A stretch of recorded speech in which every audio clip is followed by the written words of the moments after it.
This podcast is an interview with Tim Baldwin. We discuss what it was like growing up on a dairy farm in upstate New York. We reviewed the life lessons he learned from his parents. We touched on the importance of perseverance through life challenges and the importance of making time to spend with loved ones. We discussed how he was homeschooled while working on the farm. We talked about the challenge of Tim losing his father at a young age and having a challenging relationship with himself and his mother as an adolescent. We go into detail about Tim's journey to gain the courage and make changes in his life, to leave a small town, change his career, and move to new places. I hope you enjoy this podcast with our very own Tim Baldwin. All right. So, tell us about yourself. Tell us where you grew up. What do you want to know? What do you, what was your childhood like? What time were you born? What's your zodiac sign? All the good things. I have no idea what time I was born at. Yep. I want to say maybe in the morning, but I don't know. I was there, but I wasn't there. Right. I was born in Sharon, Connecticut. Okay. Why were you born in Connecticut and not in New York? Because we lived at probably 10 minutes from the Connecticut state line. Okay. And that's the closest hospital. Got it. Which was like a pretty rinkety little hospital. But yeah, I think if my mother had gone to the other hospital, it's at least 45 minutes. Do you know if your mother had you naturally or C-section or anything? Naturally, I believe. I believe we were all natural. Okay. That's a good question, though. Yeah, I think your mom's a hardy woman, so I would imagine she did it all natural. Yeah. She's a badass. Yeah, I don't know. Like I said, I can't remember. I was there, but I don't really remember. Okay. And so Katie was how old? What's the time between? Everyone's roughly 2 years. We're all like we're all 2 years. Yeah, okay. Within the same year. We're all like, give or take, however many months. Okay. So what's some of your earliest memories like? It's funny because since I asked so many people this, what's the earliest thing you remember? So I think I've thought about it a bunch. I think in a flash, like the earliest thing I can remember was I was in a car seat that was mounted in a tractor, and it had like a column shifter. There's 8 different gears in these old John Deere tractors. It was really weird design, but you could shift from like certain gears. You could shift you could downshift or upshift from like 8th to 6th, or 4th to 7th. So they were like, there was different, just very weird design. I'd have to show you a picture of it. But I'm in the car seat, like literally different gearboxes. Yeah, I'll find you a picture and show it to you. Remind me. So my father was driving the tractor, and I think he was downshifting. He kind of had to be, or she was shifting from like one gear to the next. So say it's from like 8th to 6th. You see her right here, and it's just it's an open case pretty much. Mm-hmm. And me in the car seat, I stuck my finger in there, and like you could see like that scar right there. Yeah. And then like that one there. Mm-hmm. It's like chomped the tip of my finger off. Yeah. You could find them. There's like a bunch of pictures of me with like a big stupid cast on my finger. But I kind of remember the flash. It's probably screaming. Probably like 4 or 5. Okay. I think that's the youngest memory. You were 4 or 5 years old? Yeah. Okay. I might have been younger than that. Okay. Got it. But everything's kind of a blur then. Yeah. When it's funny because you're so curious at that age that you would stick your finger in there. You're like, well, he's moving stuff around in there. Yeah. Like, I want to know what that is or whatever. And it was, so if I'm driving the tractor, the car seat was right here, like facing. It's like a closed cab tractor, but there's a spot between the edge of the cabin right here to mount it. So it's set at like this height. Really like the perfect place for a young toddler. Sure. And I had to be younger than 4 or 5, because if I was that fucking little, I wasn't stuck in this car seat. Maybe I was, but maybe I'm like 3. Whatever. Okay. Yeah. But anyway, good place to strap a young kid and like keep an eye on him when you go to work. Yeah. So, but like the shifter's right here. So the shifter was in between me and him. So he's shifting like this, and I'm just sitting there, and I probably just. Yeah. Yeah. Dude, you know what I did? This is wild. And this is like farm safety was wild back then. You mean non-existent? Yeah, and like this was improved from like stories I'd heard. But my mother was I was riding on the tractor with my mother, and this other tractor had a like a bench seat that we put on. So she could essentially sit on it. She put a kid on each side of her and then put a seatbelt around all three of us. Mm-hmm. It's like, let's go. Like, and it's like an open top. Yeah. Yeah. So like the wheels are like right here. Yeah. They have wheel wells over them. Yeah. Yeah. So like pretty reckless, but kind of safe. Just depends on how much you're paying attention, but like she's mowing hay. So there's a fucking mower behind you that's, shredding hay. And like, this is not a lawn. It's open, like an open blade. Yeah. Was there a top on it? There's a top, but like say you fell off the tractor and that thing ran over you, it'd slice you. Yeah. And what a lot of those mowers have, the older ones were called hay binds. The newer ones are called disc binds. The hay binds have these bars of blades, and they work like this. Like they're all facing forward, but they go like this. That's how they cut. Is they almost touch each other. Yeah, like they slide over top of each other, and it's on a full bar. And this was a hay bind. So they're not as efficient as the disc binds. The disc binds have all these like little propellers with blades. They just spin fucking fast. They just cut better and faster. Yeah. You could go a lot faster.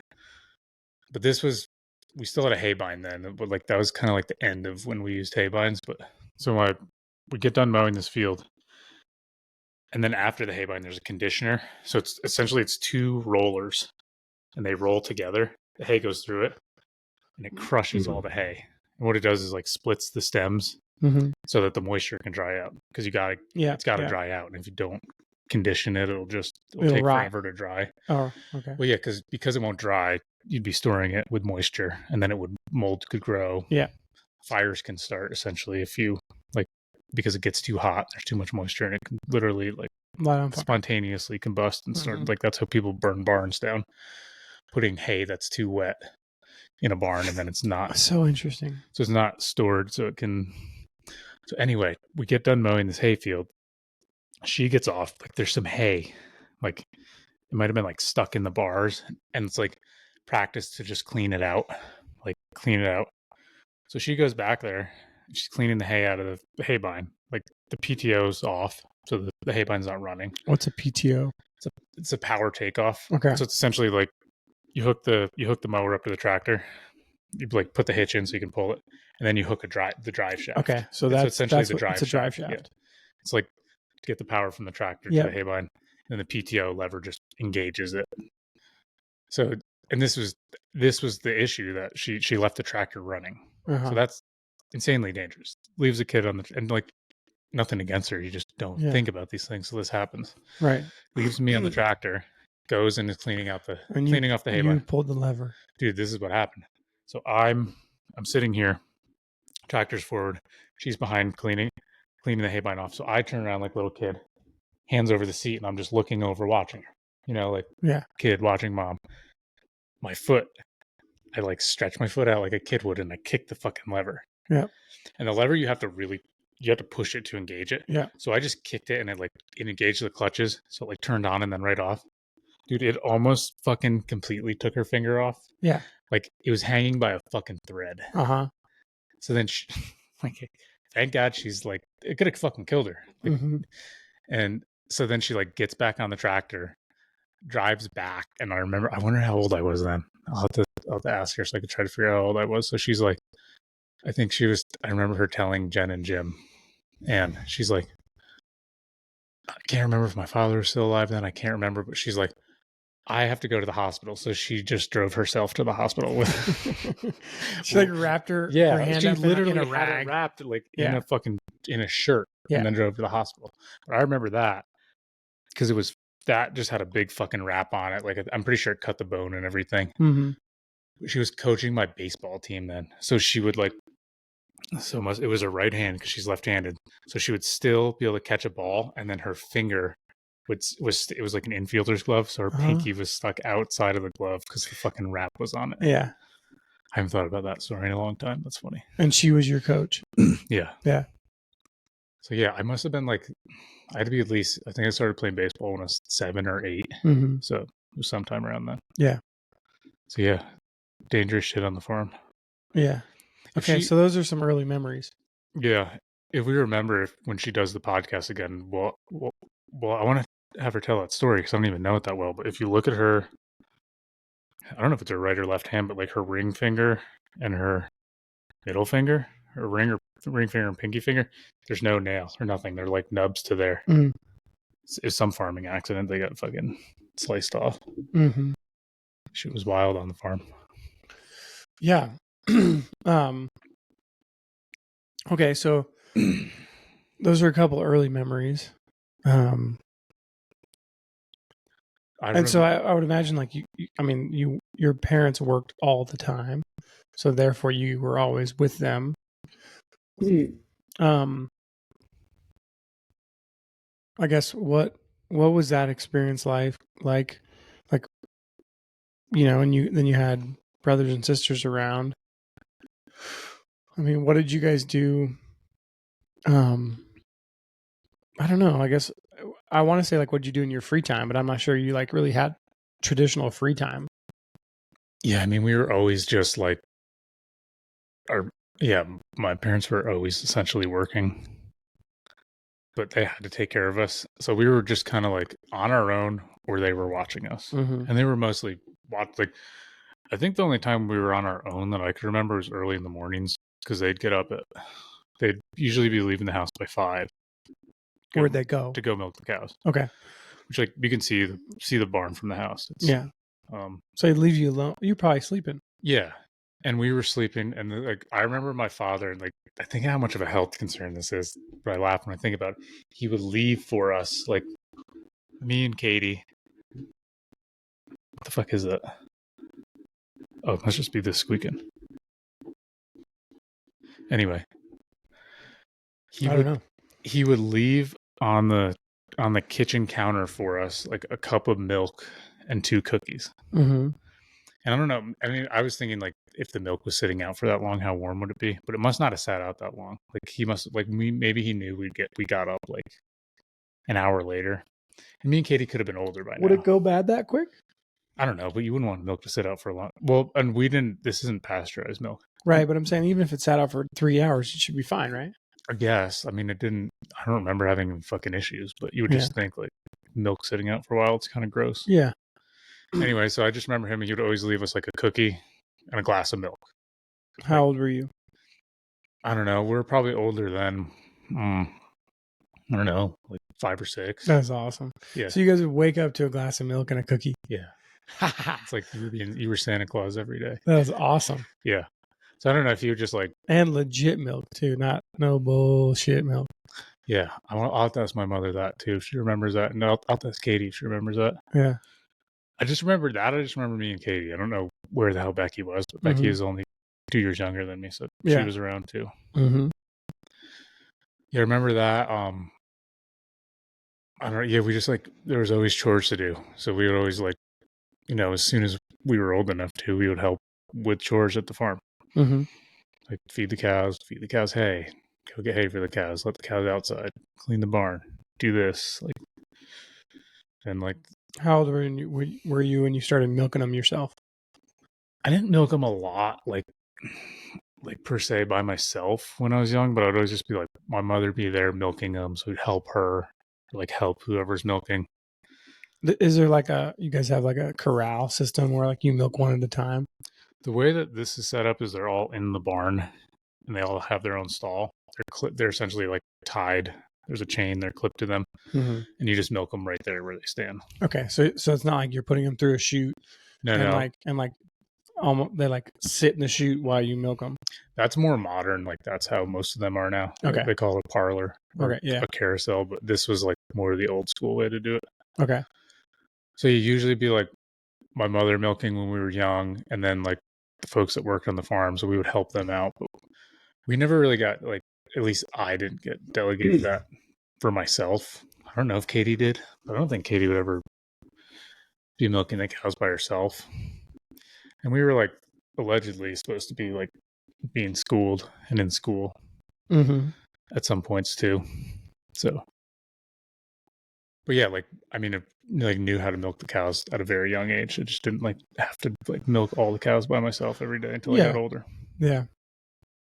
But then like once I started driving the tractors, like you don't think about this as a kid, but like once you learn how to do something, you now are like available to do this. Mm-hmm. And like once I knew how to like mow hay, No, then you were ted doing it. hay, and rake hay, and bale hay, then like now you can do it. And like that was the kind of stuff I got like left to do by myself at a much younger age, Mm-hmm. which was fun. Like how old?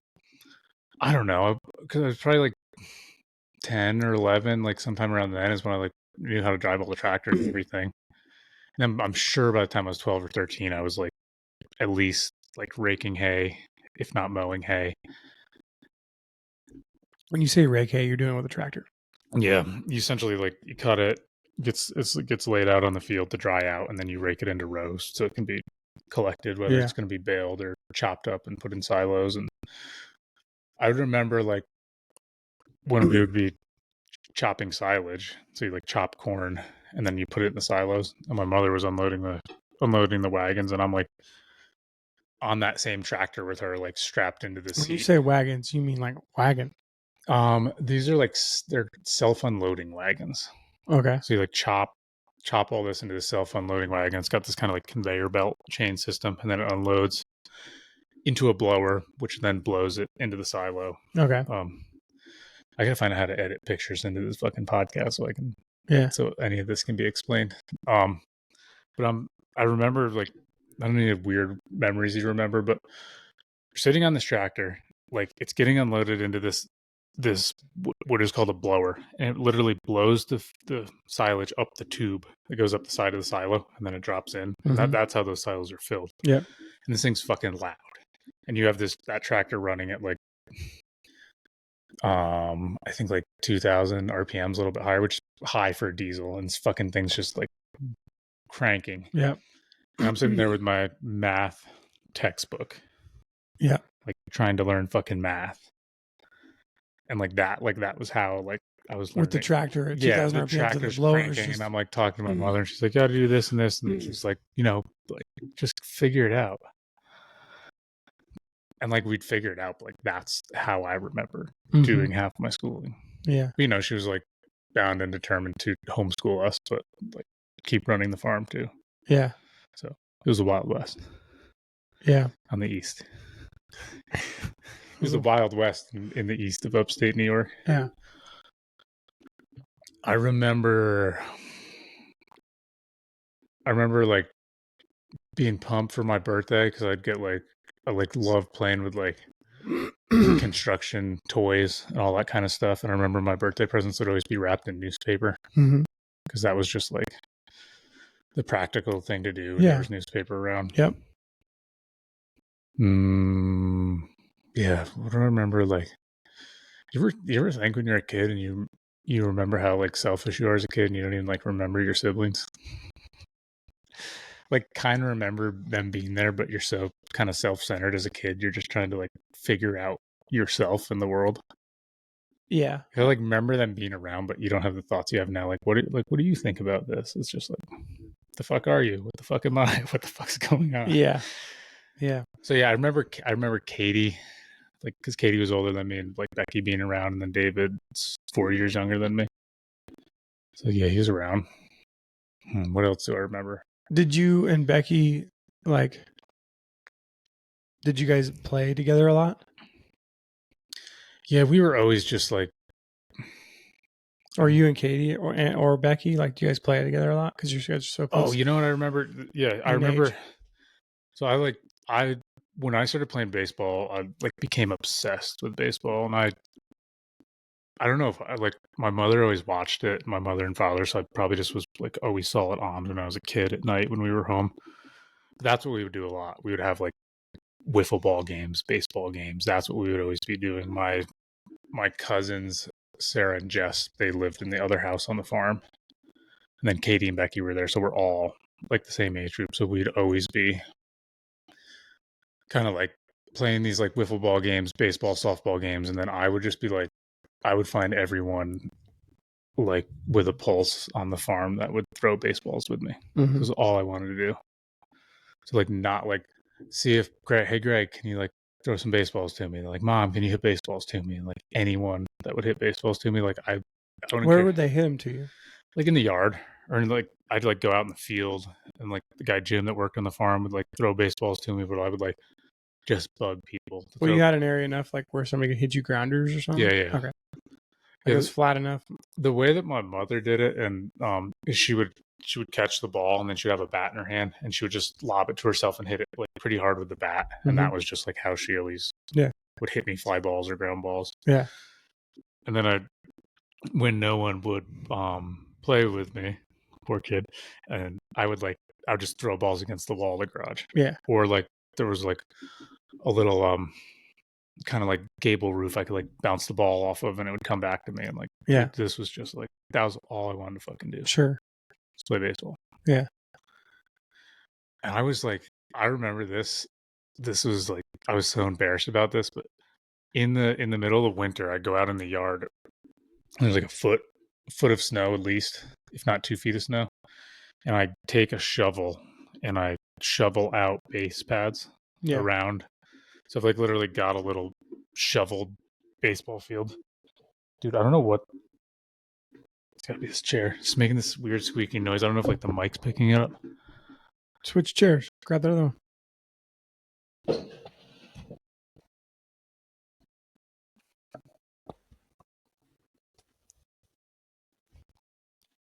Rob, no, it's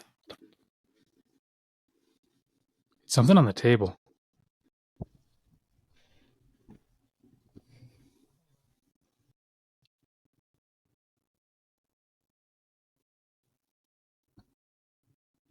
It must be something to do with that. I don't hear it now. Whatever that was, stop it. I don't know if that was rubbing on something. It was the cord was rubbing on the corner of the table. All right. Okay. So, my baseball field. Yeah. So I shovel out my baseball field, and then I'm sitting there and I'm like pretending I'm batting. And I'm like, it's the bottom of the ninth. Like, I just hit a home run, and I'm like, it's deep. And I'm like doing my home run trot around the bases. And then I like look, and the house is like right here, like a foot away from there. Like both my sisters and my mom are just sitting in the window watching me, like do my fucking Mike Piazza trot. Yeah. And I was just like wanting to go like crawl under the bed. Why? Because I was just fucking embarrassed. Like I'm like doing my home run trot. I'm like 6 years old or 8 years old, and like everyone's fucking. I think nobody's watching me. I'm just in my own world. Yeah. I was just so embarrassed.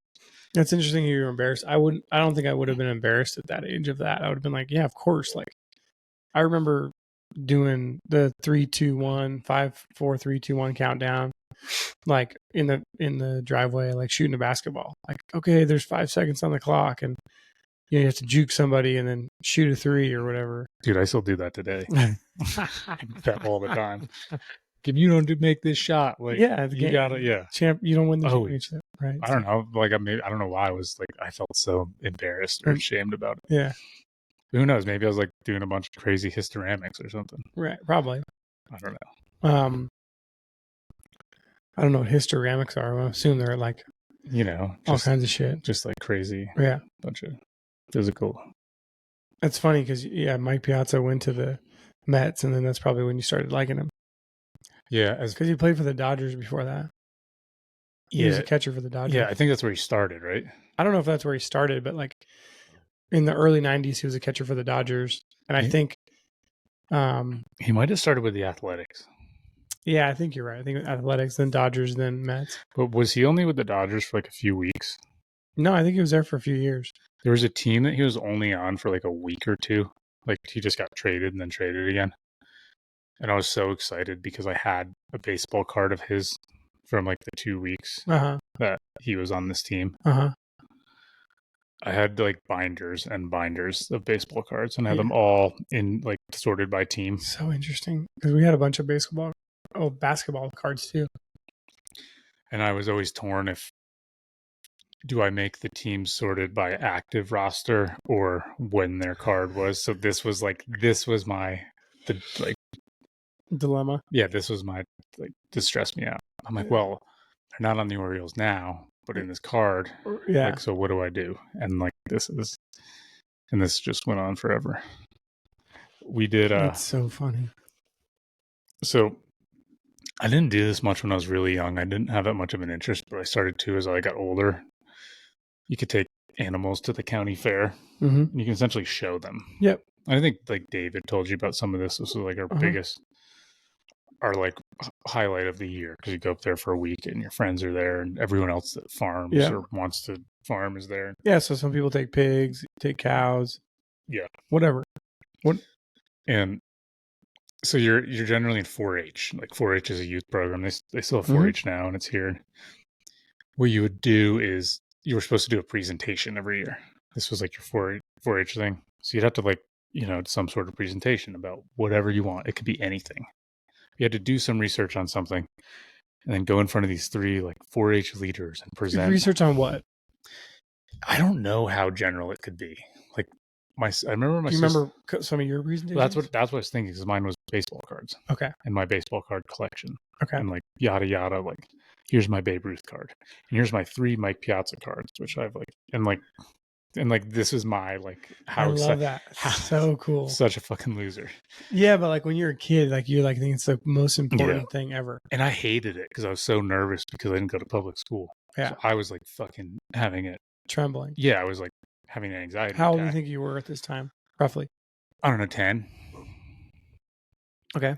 But like that's what I'll always say is the downfall if you don't have enough social exposure, is like you get, even there's people that hate that to this day, and I don't even mind it that much now, like just because I've done it enough. But you like, if you just have to do it, if you're in school and everyone else does it, you do it. Like, you suck it up. It becomes more you're doing it more frequently. And then you're just like, well, this is like part of life. Like, yeah, I might hate it, but like it's advantageous to have those skills when you get out in the world.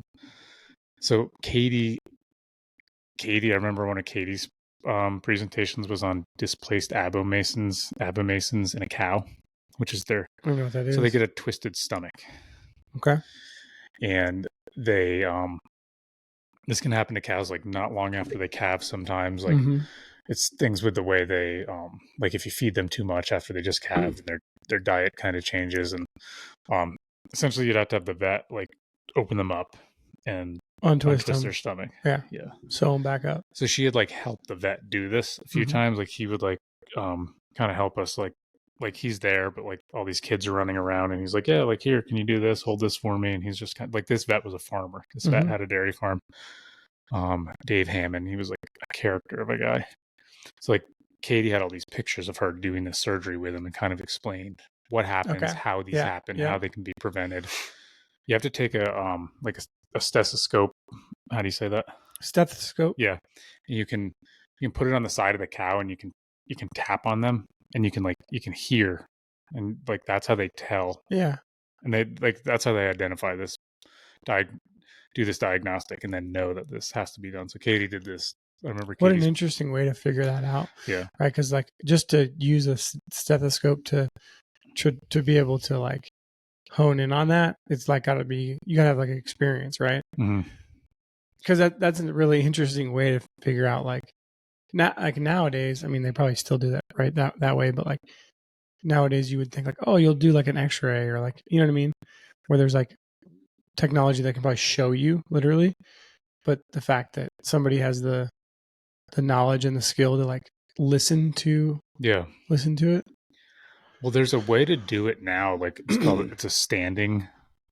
They can do a standing one, because usually they have to flip the cow upside down. Okay. To do this. And I don't know, and I'm like, I'd butcher this too much and get too much wrong because I'm too far removed from it. But the last time I remember that the gal that did one, the farm that I was running, did the standing one. I'm like, that's so fucking cool. You don't have to fucking flip the cow over, because flipping 1,000+ pound cow over is not something that's just not like, fun. Yeah, it's and like, not easy. It's you and the vet. Like, you're the vet assistant, like, because this is the like guy or gal. It's just them. Yeah, like, they come to your farm to work on this cow. Right. It's like, it could be a fucking nightmare depending on like, what you got to do. Yeah. So yeah, that was 4-H presentations. Then I didn't have a huge interest in farming. Like when I was young, all I wanted to do was fucking play baseball. Yeah. Like that's all I knew that's what I wanted to do since I was a kid. It's like play baseball. Mm-hmm. And then, but like, I don't know, as I got older, like some of my friends and stuff, like the farm stuff and the showing cow stuff. So I started to do it as I got older. And then I just, When you say friends, like these are other kids that live on farms that you just like, or other kids in baseball. Like, how'd you meet these kids? so my best friend from when I was really young, well, there's a few kids, like there's a few kids that I was really good friends with from sports, like baseball Mm-hmm. and basketball. Like my buddy Mark, he was just like pretty much come to the farm all summer. And I just met him through baseball. Okay. His dad worked at the Chevy dealer in the parts, and like a lot of times my mother would drop me off there, and then I'd hop in the car with his father and he'd leave work and he'd Mm-hmm. take us to the baseball games, and it was just Okay. like, how they'd figure shit out and Yeah. Yeah. get us. Um, my buddy Ryan, so he was cousins with the folks that worked at the farm, so they would bring him up to the farm all the time because the woman Jennifer, she's like, you'd probably love my cousin Ryan. He's your age. And like, we just became best friends. And he showed cows at the fair and we became friends. And I was like, well, I kind of just want to hang out with them.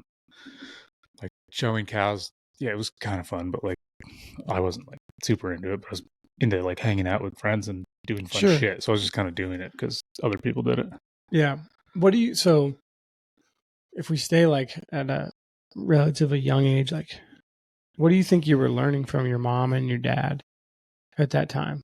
Like, whether it was through observation or like I mean, what they teach you?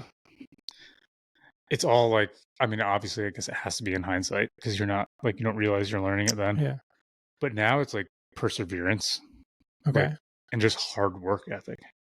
And like, but, and like, In what ways did your mom or dad like persevere or well, like my mother to the perseverance I can speak to because she, so before I was born, I had an older brother and he was killed in a farming accident. Mhm. And I was born like July, August, September, October. I was born like 9 months after he passed away. So I never met him. Like he was Katie's older brother. Wow. So if you think about that, like, you basically were conceived, right around when he Right died, around then. Yeah. right? So Yeah. he dies, and Hmm. or so it's really interesting. Yeah. I could do the math on that. I don't even know if I want to, or it's, Like a timing for a timing reason. yeah. Like, it's really interesting for your mom and your dad because So like yeah, they lost a child at the same time they were getting one. you know what? Yeah. So like October, like November. So yeah, I was conceived like a month after he passed away, Hmm. if not. Um, so he passed away before I was born. And then my father passed away when I was 11. Hmm. And like my mother, and this is what I say, like you never think about this because you're a kid trying to figure out the life, but like she kept the farm going. She kept like all of us kids, like she did the best she could with all of us, and like she was upset. Like I remember her being upset, but like she persevered and like still like I don't know, she still did so much shit. Yeah, I Like mean, you're saying when she was upset when your father was gone. yeah, Gone. and that's not like and I wasn't there for her losing her son, but like to keep going on and like living life, not that you have another choice, but like to be there and show up and like coach my baseball teams and Hmm. do that kind of stuff and like do what she did for my siblings and myself is like you only think of that now and you're like, man, like that woman deserves so much credit. Like, and Hmm. like, yeah, we had our differences and like yada, yada, yada, because there's like for a lot of reasons. But yeah, that's the perseverance. And I'm like, wow, that's like, I don't know. Some people like never recover from something like that. Like you hear about stories like that. Yeah. People are just like, Hmm. and that was fucking it. And then I just like, I couldn't go on. And they just like go into a Yeah, tear. or they go on, but they go on in a way that like is sad, right? Yeah. Like they don't. They're kind of like they're maybe a lesser version of them, of their original selves, right? So they never really get themselves back. So it sounds like, yeah, your mom just kind of like, and I don't know, I don't know what her experience was like, but yeah, that makes a lot of sense. Yeah, and That she perseverance is what you learned from her. and we, like my family still has that farm today, like a portion of that farm, and you could say like, wow, you now inherited this 200-acre farm. Mm-hmm. Like that must be so nice. The like to have something like that dumped on you with 4 young children, all 13 and younger. Is daunting. Yeah, and then like to just be like, you know, I don't know if her and my father talked about this and or what, but like, what do you like? Because he did a lot of that. Like a lot of that he just did by himself. Like he ran that place for quite a while before he met her. So I'm sure there's so much of that stuff that he just did. Mm-hmm. And it's not like I don't know how much of this he planned. Like his health wasn't great, so like probably Planned what? like when he's gonna pass away, and like but not like You mean how much he put in place that she knew about yeah ahead of time? Probably not much. no, and they like this happened sudden. Yeah, because you don't plan to die. Yeah, at 62. Yeah, especially with a heart attack. Yeah, so like to to keep that place and to like keep us all like functioning and be there for us the best she could. Like you already You just said 3 young children. You mean 4? 4. Yeah, Yeah. yeah. My bad. Sorry, whoever I forgot. Hopefully it was myself. Well, I was just Yeah. So But yeah, to be there. Anyway? Yeah, to be there for all of us. so single mom. Yeah. With 4 kids and a farm. Yeah. And homeschooling. Yeah. That if you that we're gonna let that sit for a second. Single mom, 4 kids, a farm that she's running, and she's homeschooling all her kids. Mm-hmm. And that is like an unreal mountain to climb. Yeah. I don't care about for anybody, single mom or not, right? 2 parents, fully abled. You're running a farm and you're homeschooling your kids. That's a fucking crazy amount of work. And then you lose your other half. Yeah. That's doing 50% of the work and probably knows, at least 50% of like because he was working on the farm for like what 20 years before they even met. Yeah, I mean the wealth of knowledge he had because he took that place over when he was 17. Right. And so, and I'll like lay, and I don't know timelines exact, so some of this will get mixed up because at whatever point Becky, David, and Katie all went to public school. So I don't know if they were all in school by then yet. Like Becky and David might have still been home. Mm-hmm. Anyway, it's sort of irrelevant. Yeah. And then my father had hired 2 folks to work on the farm. Mm-hmm. So they were working on the farm 6 days a week. And because his health just wasn't like he couldn't do what he could do. Like, so they were there 6 days a week. They were there. I think they were there. Your dad's health wasn't good. No. Yeah. Cause he was, he had like had a heart surgery a few years prior, but he had really bad arthritis. So like the arthritis was just like beating him up. Like his hands were like, you could see his hands. They like looked like bad, like just bad. Why do you think that was? Do you have any idea now? I mean, like I think like genetically it had too much milk.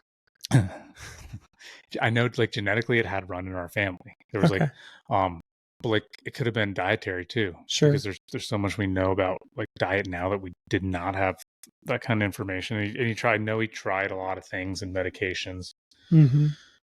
So he'd hired these folks and they were rock stars. They were like in their early 20s, really hardworking couple, really wanted to farm, very ambitious. And and your mom's like 35 at this time.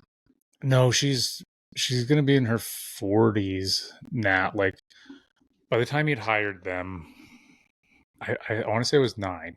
Okay. So my father's in his late 50s or 60s, and my mother's like 40. Okay. Late 30s, 40. Yeah, my mother's 20 years younger than my father. Okay. 20, like 22 something. So that all helped because these folks were working on the farm, and like, but yeah, it's still like, anyway, like a terrible situation to be in. Mm-hmm. Like, what the fuck do you do? Like, how do you so yeah, back to answer your question, just perseverance to keep the farm, be there, and then like, do the best she could despite like all the circumstances. And you're just like, you're counting on someone else to be there. Like, if he's been doing it for 40 something years, it's like he's got the fucking answers. Like, he knows. Mm-hmm. And then like, you'd like, at that point she's probably like trying to just hold it together, like show up for her kids and show up and be like, yeah, this is fine. Like, this isn't an issue. Mm-hmm. Because that's what we do when we're humans. And then, and then back to my father, with all this going on, like, what he taught me is like, he always made time for us, and he like made sure that we knew that. Like, the thing with the cookies and the milk. So it's like, no matter what you have going on or how busy you are, to like make time for your kids and make sure they know that. And like, I knew that, and he told me that, like, how much he cared about us and loved us. And like, for me to remember that from like, I was 11 when he passed away. So I remember that, like, that message in my head that clear is like something I try to really embody and think about now, is like, make time for the shit that matters. Mm-hmm. And like, make it important. And like, that's why I always make it a point to go see my niece and nephew because they live here in town, and like, try to see my sisters as much as possible. And like, same thing, try to see my brother. My brother lives on the other side of the country, and my mother, even, that's why like, she comes here all the time because she's got grandkids here. But like, I still make it a point to go see her. And I'm like, same thing with friends. It's like, make time for them. Mm-hmm. Like, you just don't know, and like, make sure they know that you give a shit. Yeah. And like Matt, like, because of Matt's situation now, he can't come out here and see me. And he's like, I was adding this up, as like 4 fucking times he's come out here to see me. Like, once when I lived in Seattle, and then 3 in Montana. And like, nothing like, don't get me wrong, I've had other friends come out here, but like, Matt fucking comes out here all the time. We like grew up in a small town where people don't leave. So like, I fucking make sure I go see him like at a minimum of once a year, if not more. But right, that's definitely the shit they taught me that like sticks, and I remember. Yeah, perseverance and making time. My mother's like, she was kind of hard on us, and she's said this, and she's like said, I feel bad. Like, I always think, I hope I wasn't too hard on you guys, but I wanted you guys to like be able to figure stuff out. Mm-hmm. She probably needed you guys to figure shit out. Yeah. So she like said that knowing that she thought she was kind of hard, but like, yeah. And like, there was lots of times where we really didn't get along, for like reasons that were like kind of irrelevant to like her. It was just like me being a kid trying to figure things out. But, yeah, like, now it's made me like, I appreciate it now, because she didn't just like, shit wasn't just easy. Right. And it's definitely helped me, persevere now, because I figure shit out. Right. So yeah. Yeah, that's good. Yeah, so that's what they taught me, from what I can recall. Let's see. So where are we now? Like, timeline. I don't know. We're probably like, you're 14, 15 years old. What's going on? Dude, I got really into hunting. Okay. So baseball and hunting. Yeah. I didn't like, so at this point, after I'm 11, my father's passed away. Now my mother's still running the farm. Folks that work on the farm, Jen and Jim, are there. And now like, time's gone on, and I'm starting to take on a lot more responsibility at the farm. And so I played baseball, I want to say, till I was like 13 or 14. And I remember because we were doing something with like, we were doing field work, and I'm farming, and I like had a baseball game, and we had to leave. And my mother's like, I don't know like how we can do this anymore. Like, you can't like she essentially said, you have to pick, like, do you want to like keep playing baseball, or do you want to do the farm? Mm-hmm. And like, nothing against her. Like, I don't think she meant it, but like as a 14 or 15-year-old kid, I just felt like I didn't have a fucking choice. Like, I have to do the farming. Like, this is my Right. family's farm. So I stopped playing baseball then. I think 14 or 15. I remember I just stopped playing baseball because I played all through Little League, like Little League All Stars, Junior League All Stars. I was pretty good. I was like, wasn't the best player on the team, but I was always on the All Star team, and like really was. I don't know. I wanted to like figure out how to play baseball with this like What whole position were you playing? pitcher a lot. Okay. Yeah, I was generally a pitcher. And I probably played like second and third base. How are you at hitting? I think it was average. Okay. Like, good, like not a power hitter, but like on base a lot, hit a lot. Like really, really good at pitching. Okay. And like my buddy Mark, who was my best friend, like we were on the same team every year, and he was the catcher. So we're fucking bros. Like a pitcher and a catcher would be. Yep. And what'd you like to throw? Just like curveball, fastball. Like curveball's fucking up my elbow at like 12 or 13. Okay. Like, why is a kid that young throwing a curveball? Mm-hmm. Usually just like curveball, fastball. Okay. Yeah. So baseball till then, like as long as I essentially felt like I could. Then I got really into hunting. So Jim and Jennifer, they're the folks that work on the farm. I essentially grew up with them too. Jim hunted, and then like, I mean, I don't know if I asked him or he offered to, but he's like, "Oh, like, do you want to go hunting with me?" Took me hunting.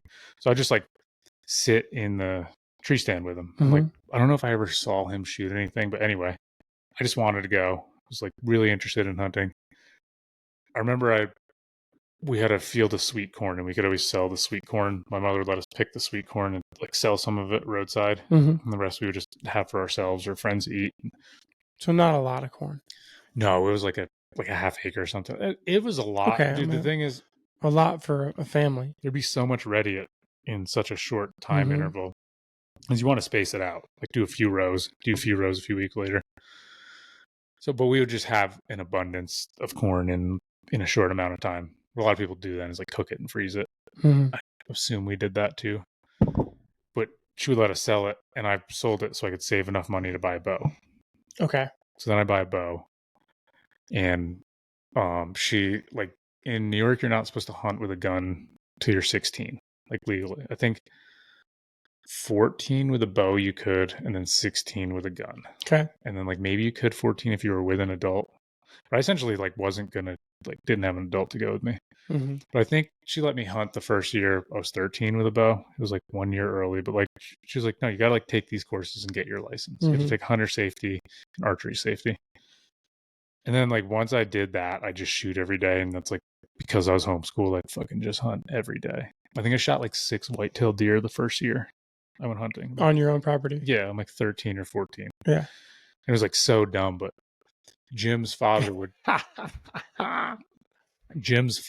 make this really good sausage out of venison. Yeah. So he would essentially like, yeah, I'll take every deer you want to shoot. Yeah. And I'm like, I can shoot every deer I want to shoot. Yeah. It's awesome. It's like 1 year Jim was like, all right, you've shot enough deer. Like, yeah.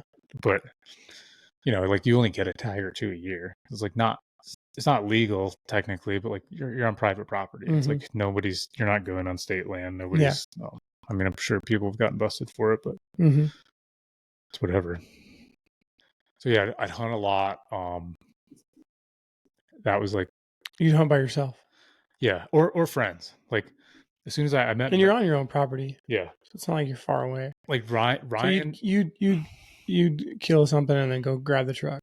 Yeah, get it to the truck or on a 4-wheeler and then just take it back to the shop. We would butcher everything there. Yeah, like Jim would just take a lot of those all year long, or just like just in season. Okay. Jim would take those deer to his father because his father would make the sausage out of them. But then, like, when I got a little bit older and was just like, Jim and Jim aren't at the farm anymore, then I learned how to butcher them myself. Like a lot of that stuff I learned with Matt, because Matt's a wizard with any of that stuff. Like that guy, like if you put a butcher knife in that guy's hands, like disturbing how fast he could just process a deer or anything that's edible. Yeah. So like I know my buddy Ryan, Jennifer's cousin, he would go, like he would sit in the tree stand with me. My buddy Brendan, he'd hunt with me a lot too. And then like, yeah, as I got older, it just became other friends that hunted, and we would just like, sometimes we'd sit together, sometimes we'd both go and sit in different spots, and it's just like makes it a more fun experience. And that was like, I pretty much did that I don't know. I kept hunting till I was like, I still hunt today. I haven't hunted in a few years. I did. I think it was 3 years ago. I went back to New York for a wedding, and me and Matt went hunting. And I shot a deer like a few days we were there. Yep. So yeah, I was hunting a lot. Then I got like old enough to drive, and What was your first car? Ford F-350. Diesel? Oh yeah. Yeah. Yeah. What year? 99. Cool. 7.3. It's an awesome truck. Yeah. And like my mother's cool like that. Like I had like 3 or 4 grand saved up, and this was like 10 grand. So then she like fronted me the money, and then we like set up a payment system to pay her back. So she was like cool like that. She would do like, yeah, I'll help you out, like if you'll work for it. Yeah. Yeah, because $10,000 was a lot of money to a Yeah. kid at that time. Like, yeah. When I was like 16, I didn't have $10,000. I couldn't have afforded a $10,000 car. Yeah, I didn't. And I think I bought this when I was like 15 and a half.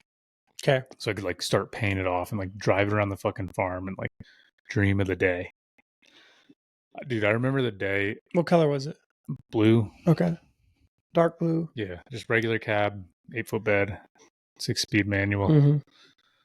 Kind of actually a piece of shit because I didn't realize that like that was the first year that they made the 7.3 in that body style. It's a lot of problems. So like the first 6 months was different, and then it was like they changed everything. Anyway, you live, you learn. Yeah. And it didn't matter. No, it didn't matter, dude. I lifted that thing. I put a 6-inch lift kit in it, like hell every yeah. like dumb thing a redneck could do. Yeah. I did. Yeah. Straight pipe. Yep. Like a tuner, computer tuner. Like so, just pissed money into it. Like Yeah. it was going out of style. Yep. I remember when I got my license, and I remember Katie was saying this to me because it's so crazy. She's like, "Yeah, isn't it the weirdest thing? Like when you realize you can just go anywhere now." Yeah. Because I'm like, she said that to you. Yeah. How old were you? 16. Like I got my license, and she like probably had the same realization. But especially me being homeschooled, like I was so stuck on that farm. Yeah. Anywhere I wanted to go or see friends, I'd go somewhere. Your mom and either somebody had to come pick you up or your mom had to take you. Yeah, there's no public transportation. There's no Uber. Yeah. So, yeah, I could just like get in my truck and go anywhere. It blew my mind. Like the whole world was. It's really such a wonder that I didn't leave then and like come here to Montana, because it wasn't long after that I like got word of Montana and wanted to move here. Yeah. But well, when was that? Like if you were 16 when you got your license and had your truck. When I'm trying to think, like I guess I'd been on an airplane as a kid because we'd gone on vacations. Dude, that was one thing we used to do when we were younger is we'd go on cruises. We'd go on the Disney cruise. Yeah. So you'd go out of Florida. Yes, I guess we'd fly to Florida and then that's where you'd leave. Yeah. I think we did Disney World or Disneyland at one point. Which kind of makes sense for your mom, because she's like, all my kids are stuck on this boat. They're not going anywhere. I think parents and cruises make a lot of sense for like young kids. Yeah. Because like you don't. I don't really know, but I assume like you don't really have to watch your kids. There's like there's a gazillion activities, and so. Dude, I don't know about you, but if I thought about going on a cruise, like, kill me. For sure. Kill me now. For sure. But I understand from a parent standpoint, like, why you would do that. Yeah. Yeah. Maybe you just don't know until you have 4 young kids and you're like, oh, this makes perfect sense. Yeah. Because there's so much stuff for the kids. Like there was places they could drop us off. They're happy. Like, they're busy. I mean, they have on those cruises, and I'm not sure what your experience was like, but on those cruises now, they have like full on daycares. That's what I essentially remember, stuff like that. Yeah. And the kids are just playing all day long and they're having a great time. They don't even know that there's somebody watching them, but there's a daycare person or people watching them. I remember, I don't know if this was part of our cruise or what, but I got like lost, I guess, pretty bad on the beach. They couldn't find me for a while. My mother was freaking out, like as any parent would. Yeah. I don't know if that was cruise related or not. Probably because you were on a beach somewhere. Yeah. So I'm obsessed with saying yeah. So that's all right. I'm 16. I'm hunting a lot. When did you hear about Montana? So this is where Katie went to school. So She's 2 years older than you. yeah. So it was not long after that, because I want to say it was like 17 or 18 when Katie came here sight unseen. She just got accepted. She had sort of like vaguely knew someone from her high school that went here, Yeah. but like didn't know, never checked out the campus or anything. And then she was like, I don't even know if we got along as well once she was older. I feel like we didn't. Um, but for whatever reason, she called me. She was like, you got to like check this place out. It's so sick out here." Yeah. And this is like Bozeman in like what 2009. Yeah. So if it was 2009, then I'd be 18. So right around then. Yeah. It's like 2009, 2010. So like for whatever reason, I like got on a plane and just came out here for a week. Yeah, you came to visit her. Yeah. Did you stay with her like in the dorms or something? No, she wasn't in the dorms then. She was out of the dorm. So she was like, she must have already been here like a She year had or an something. apartment or something. Yeah. You probably slept on her couch or something. Yeah. Yeah. And I just thought this place was so fucking cool. Yeah. Because, like same thing. I never left the farm. Yeah. And you come out here and it's farms everywhere. It's beautiful mountains. I'm like, dude, I want to. This place is fucking cool. Like, I wanted to come here so bad then. Yeah. That was like, it just got like instilled in me then. Like, oh, I got to move there. I got to move to Montana. And then I didn't, because, I mean, like, I feel I've had all these kind of ties and obligations to the farm too. At this point, because I've had done so much on the farm, I just felt like, even though I really still didn't want to, like I didn't have a desire to farm or run the farm, I've been doing it, and I'm like, oh man, I'm Bill's son. I'm the oldest son. Like everyone's like, are you going to take over that farm? Are you going to run that farm? Like your father'd be so proud of you. And like a few people say that to you. This thing's like wrapped around his foot. I don't know if he's gonna. Let's grab him. Stay.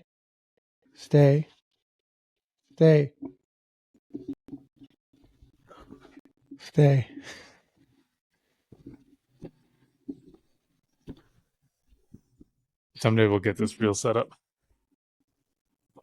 Damn it, buddy. Just like hook it on this thing or something. Somewhere.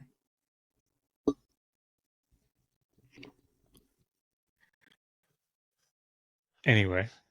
All right. So Kyle's fucking children. Right. There was just a lot of like social pressure to fill this role as a farmer, essentially.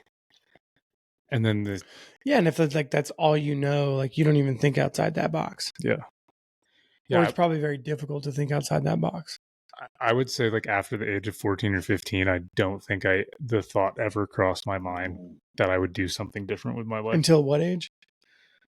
Well, I think from 15 till like 23. You didn't think about anything else. I just didn't think like it wasn't an option. No, I didn't even like fathom the idea of doing anything but farming. And it just like, it starts to become your personality, essentially. If that makes sense. I think it completely does. Yeah, you feel pressure, so you kind of fall into that identity. Yeah, makes a lot of sense. So naturally, especially because like when you get, people feel that at different points in their life.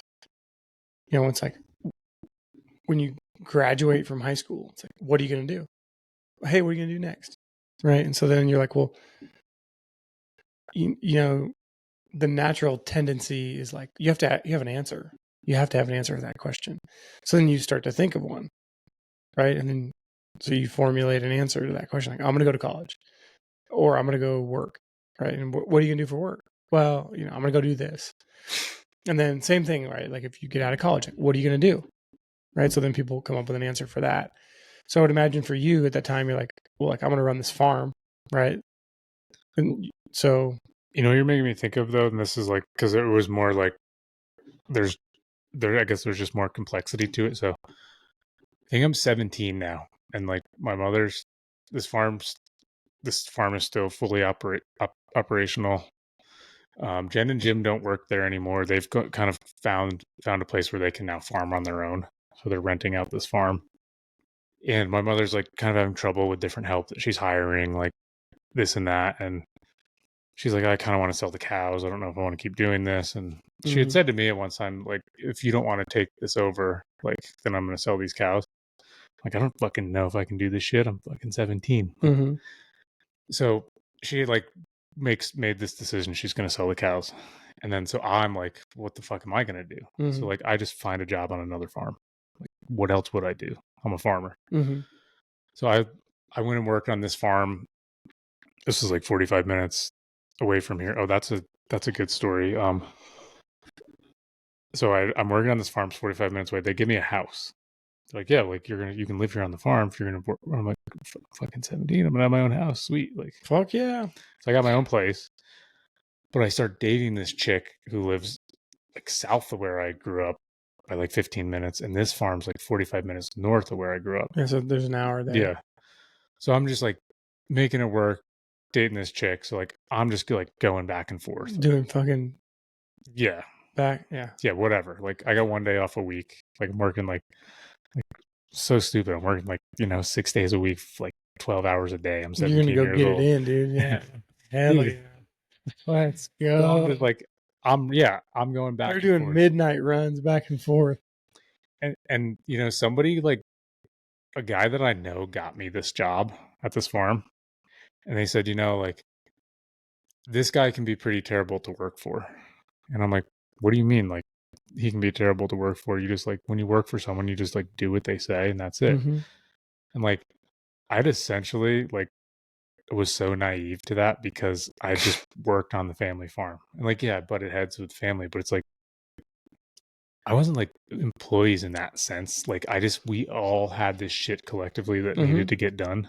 So you just like, that was the mindset. It wasn't like oh, this is what I'm getting paid for. I'm only going to like, so I just was very naive and like oblivious to like what it was like working. As you would be because you haven't worked it for anybody. Yeah, but like a fucking kid. I had like some like random jobs here and there with people like when I was younger just because I wanted extra money and was like trying to be independent or whatever. Yeah, this guy was a fucking douchebag. Like, and like a lot of people would attest to that even to this day. So, and he's actually passed away. So I'm sorry, I apologize. But anyway, he was a dick. And like for whatever, I'm sure for various justified reasons. Sure. So it was like fine. I'm like 17. Like some of the guys I work with are dicks. Some of the guys are cool. I'm like running back and forth to this chick's house, and then like this when I was allowed to sleep over at this chick's house, but like there was like her bedroom, and then there was like a living room, and her parents would let me sleep like in the living room, but not in her bed. Her parents were so fucking cool. Like they were just cool people, and they really liked me for whatever reason. But like, so I'd like fucking be like sneaking into her like any kids would at this age. And like they fucking knew, but like they were like doing their due diligence. And her dad fucking bailed me out of some shit, like stupid shit that I like because he just like for some reason knows all the cops down there. Which it was stupid because I wasn't 18 yet, so you're in New York State, you're not allowed to drive after 9 p.m. If you're not 18. It's weird, but okay. So I get pulled over at 9:15, and this guy like tries to impound my truck and like ruin my life because he's just a dick. And anyway, her dad like got me out of all of it. He's just a really cool guy and like knew I was a hardworking kid and yada yada. So one morning That's such a weird rule. Yeah, it's like, but that's so like such a typical New York thing. Like there's so many stupid things like that. And I'm go down to her house for the night.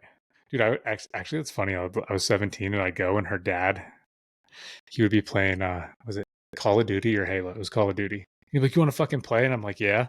So we'd fucking play Call of Duty, and he'd give me a Coors Light. He'd be like, you can't have more than 2. I'm fucking 17. I'm like, this guy's so fucking cool. Yeah. And she was like, do you fucking come to my house to hang out with my dad and play video games? And you're like, kind of. It's fucking awesome. Yeah. I remember I bought her a shotgun for her birthday. He was a big hunter, and she would hunt with him. That's so I bought her a shotgun to turkey hunt. Oh my god, you are such a redneck. I know. It's fucking unreal. So That's so cool. I was like, I'm like, You bought your 17-year-old girlfriend a fucking shotgun for her birthday. no, dude, Hey, babe, I love you. Dude, I'm 17 and she's 15. Okay. Seems And better. yeah. And I'm like hunting with him. Like, hey, Donnie, I got to ask you a question. And he like thinks I'm going to fucking ask him if I can propose to his daughter. Mm-hmm. It's like, can I buy your daughter a shotgun for Christmas? And Uh-huh. he starts laughing so hard. He's like, Tim, absolutely. You can buy her a shotgun. He's probably like, I'm going to fucking get this stupid kid in line because he's going to try to propose to my daughter. Yeah. So anyways, fucking got on this entire long, stupid train of thought, which wasn't stupid. Like, those are all good memories. I go down to her house, hang out. They cook me dinner, probably had some beers, played Call of Duty. Life is good. I gotta fucking be at the farm at 4:00 the next morning. Mm-hmm. That's what time we started milking cows. So, like, I'm probably up till fucking 1:00 in the morning with her. Mm-hmm. If I'm being honest, like, I Yeah. probably slept for like 1 to 2 hours maybe. Yeah. So I get up and I'm in this. I now have a 95 F250. Gotten rid of that like garbage Ford. I might even still had it, and it was just like anyway, I got this truck on an estate sale for $5,000, 5-speed 95, fucking clean. Cool. Like, old man had it. Diesel. I'm driving this thing up to work, and I'm like fucking falling asleep, and I don't know, like, I don't realize it. I'm like on a long straightaway. Fucking next thing I know, I fucking wake up and I'm like side swiping a tree, and I think I just yanked the wheel and just fucking rolled. Uh-huh.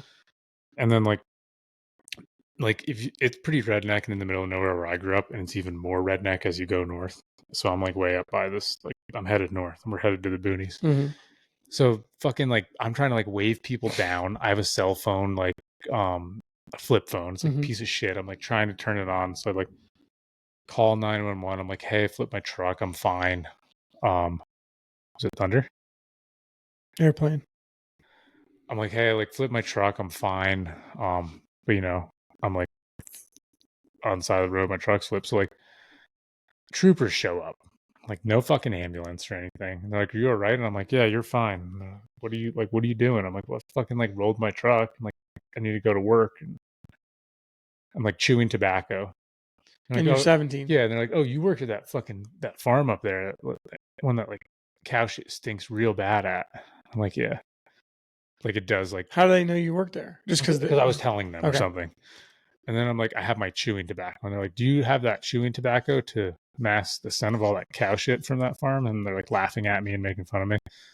I'm like, no. And they're like, where are you coming from? Like, I'm coming from my girlfriend's house. And the other one's like, well, at least he's already got a girlfriend, because like it'd be hard to pull one in when you smell like that fucking farm. And they're like, hey man, you need a ride to work? I'm like, sure. So like these fucking troopers drive me to work, which my mother was an EMT, and she's like, do you know how illegal that is? Like, you can't, if you're an underage kid, these cops can't just like take you to work and like not like contact a parent. She's like, well, whatever. They were cool.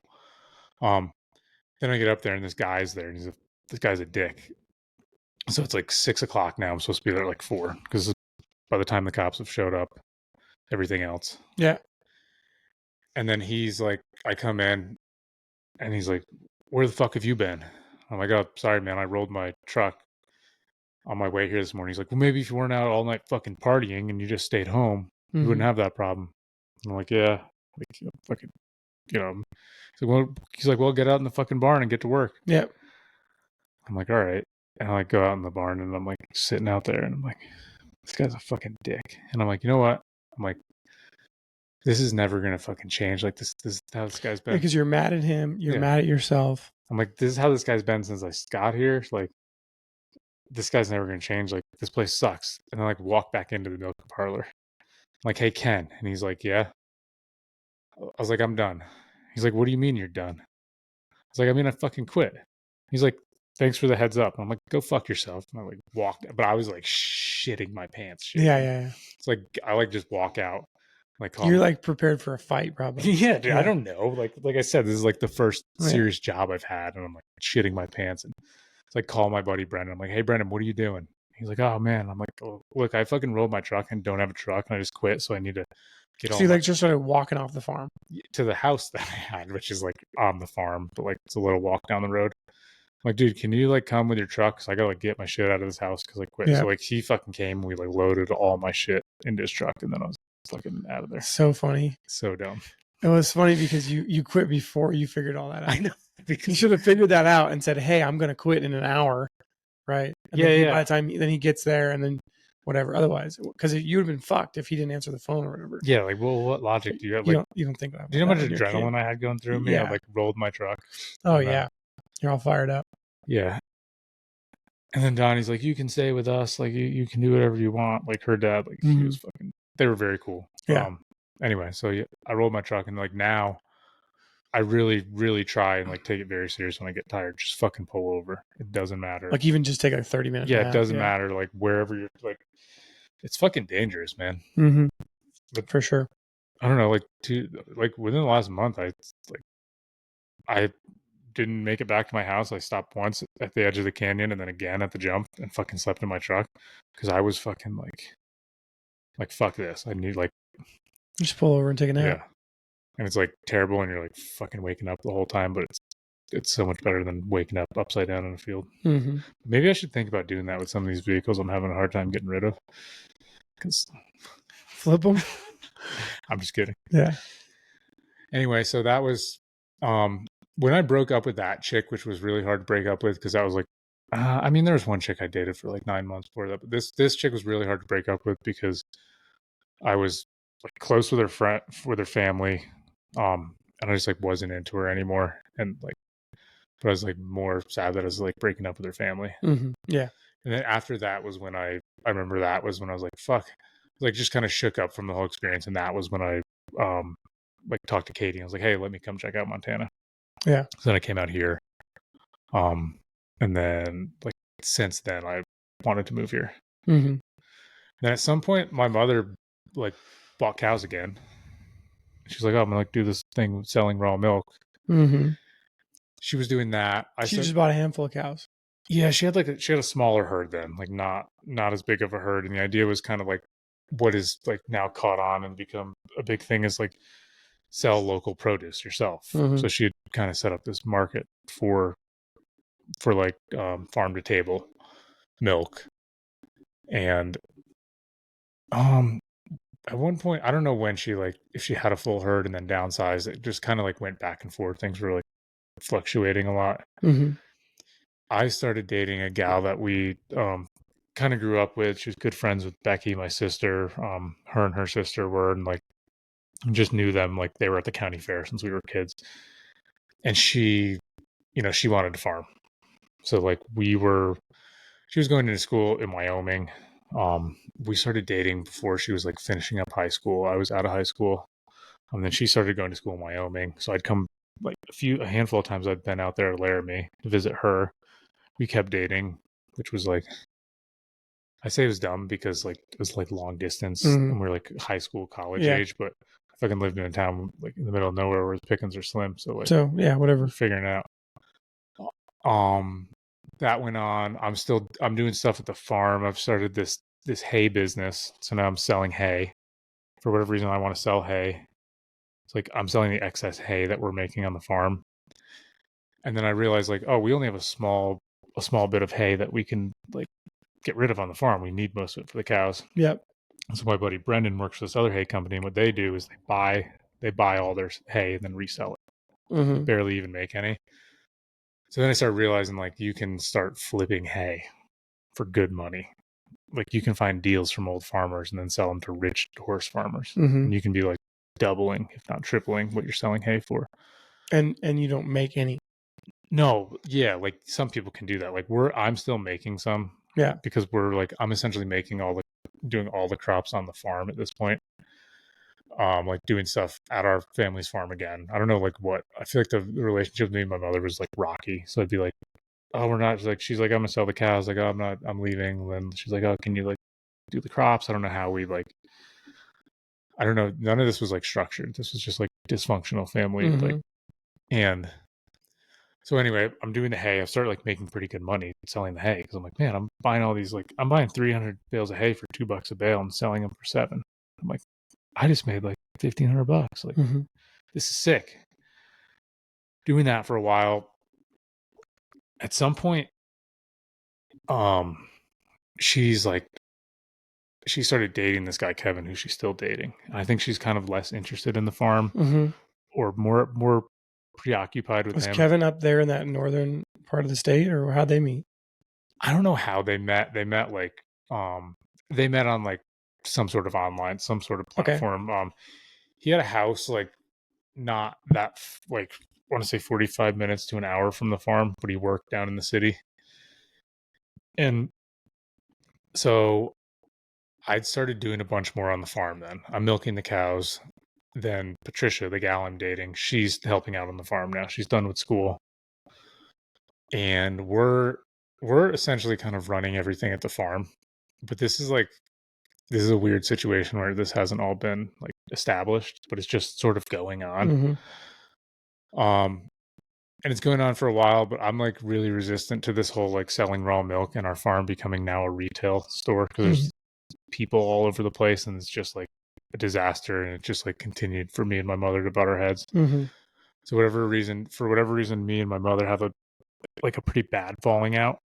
I'm like, okay, I'm fucking out of here. Like, leaving the farm. Now I have cows. Like, some of the equipment's mine. I've like bought a skid steer and one tractor because I'm like sort of branching off and doing my hay thing now. So I just like it was like a bad falling out, like not like, and I'm like so disappointed like with my mother and the way this was handled that I'm just like will not talk to her. So me and this gal find a farm for rent and like find a place where we're gonna go milk our own cows now. Mm-hmm. I don't know how old I might have been now, maybe like 22 or 23. And this is like, so I'm just still convinced like I'm a farmer. Like, I will farm. Like, this took like 6 months plus to find a farm to that we could now like, we're renting out this farm. And mind you that like most people don't make any money farming. Yeah. So we like figure out how we're going to do this. Like, most, like, some people say it's a bad idea, some people say it's a good idea, like, but a bunch of people are supporting us. So we go like find this farm, we're renting it out. We like take out a loan, buy more cows. So now we're milking like 30 or 40 cows. At best, we were fucking like breaking even and losing money. Now I'm still selling hay on the side. Mm-hmm. And I'm also like, I mow this cemetery every week by the farm. Like, I think they were paying me like $500 a week, which was pretty good because I could do it in less than a day. Mm-hmm. And that's floating us. Like, that's the only reason we're paying our bills. Mm-hmm. But we're somehow paying our bills, and I'm just getting fucking burnt out. Like, dude, I'm working 7 days a week. Like, And you're just broke. yeah, I'm broke. We're milking. We have to milk 30 something cows and twice a day. And I'm selling hay. So I'm like, and I'm going back, like, this farm that we found to rent is like 45 minutes north of where I grew up. Mm-hmm. And all my hay clients and everything are south of there. So I'm Mm-hmm. like doing a lot of travel that to go do that mowing job is 45 minutes south. Yeah, and I'm fucking spent. And I'm like, also like, I'm just starting to hit that weird stage in your life where you start to mature a little bit. I'm starting to realize Like you're picking your head up a little bit. yeah, I'm like, what the fuck am I doing? And then I'm like, at some point, I'm like, I kind of want to fucking like, I really want to play baseball still. Mm-hmm. And I'm like, so like, there's a team like halfway between where we are, where I grew up, and I start playing on this men's team again. And I'm like some of the people like knew some of my like family members, and there's like all this cool history with the baseball there. And I'm like, so I'm somehow swinging this like making baseball work. And I think Patricia's like pretty fucking like, are you fucking serious? You want to have your like crisis right now and play baseball while we're trying to do this shit? Mm-hmm. Like, yeah, sorry. So we're making it work. And then like, dude, but yeah, I'm fucking burnt out. Cause like I said, we're making no money.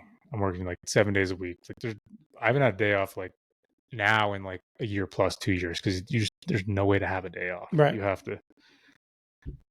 And I'm just like at the point with her, I'm like, I don't want to fucking do this anymore. She's like, just like, shut up. Like, yeah, you do. I'm like, So you're telling her this? yeah. Yeah. And she's like, no, you don't. And I'm like, no, I really don't want to fucking do this anymore. Mm-hmm. And this is like, I'm like fucking shaking Yeah. saying this. Like, this is like I said, this has now become my identity. Yep. I'm a farmer. Like, Yeah. so I feel like I'm like And you're 23? 23, 24, somewhere in there. So Okay. this feels like a fucking like I'm sticking a dagger in myself. Yeah, and that probably built up for like a while, right? Where Yeah. you're like, I fucking hate doing this. I don't want to do this. I want to Mhm. make changes. And yeah, dude, and this is like, so I'm up there in the middle of nowhere farming like by myself or with her every day. And this is when I like this is probably when I got my first smartphone. So this is like way behind everyone else because I just had my flip phone forever because like, fuck do you need? What do you need that? Yeah, You I need a sure as hell smartphone on a don't. farm. So I like get a smartphone and then I like probably like some of my friends would laugh when they hear me say this, but like I find out what like the Joe Rogan podcast is, and then I find out like What year is this? okay, so if I'm 25 and I'm 32 now, so yeah, so see like this is like 2016 or 17, so this is like way like it's been out for a long time. Like this is like podcasts have been out for a while, but I'm so far, It's funny. dude. I'm so isolated and so far like removed from. Well, I would say like, I mean, I didn't start listening to podcasts until 2016 either. Like Yeah, I was working so much as well. Like I didn't have fucking time for podcasts. and I'm just, you know, I didn't go to public school. I think I had like a MySpace or something, but I'm like, then I just don't even have any social media. Yeah. And I'm like, why would I? But anyway, so I like start listening to shit on my phone, like get a set of headphones. While you're working. Yeah. And then I'm like, oh man. Corded headphones. Oh yeah. Sick, bro. Yeah, dude. I still have some of those. Yeah. But then for whatever reason, my mind's like, oh, I could fucking, I guess, do something different if I wanted to. Mm-hmm. And then the wheels started turning. And then then I started to become self-aware. And then I'm like, hey, maybe I'm a dickhead.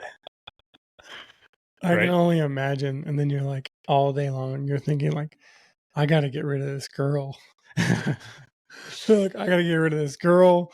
I got to get rid of this farm. I got to get the fuck out of here. You know what? Like, honestly, bless her heart. She's still a nice person. Yeah, like, yeah. I haven't talked to her in a while, but like I don't have anything bad to say about her. It's just like that. Like, that's just where we were.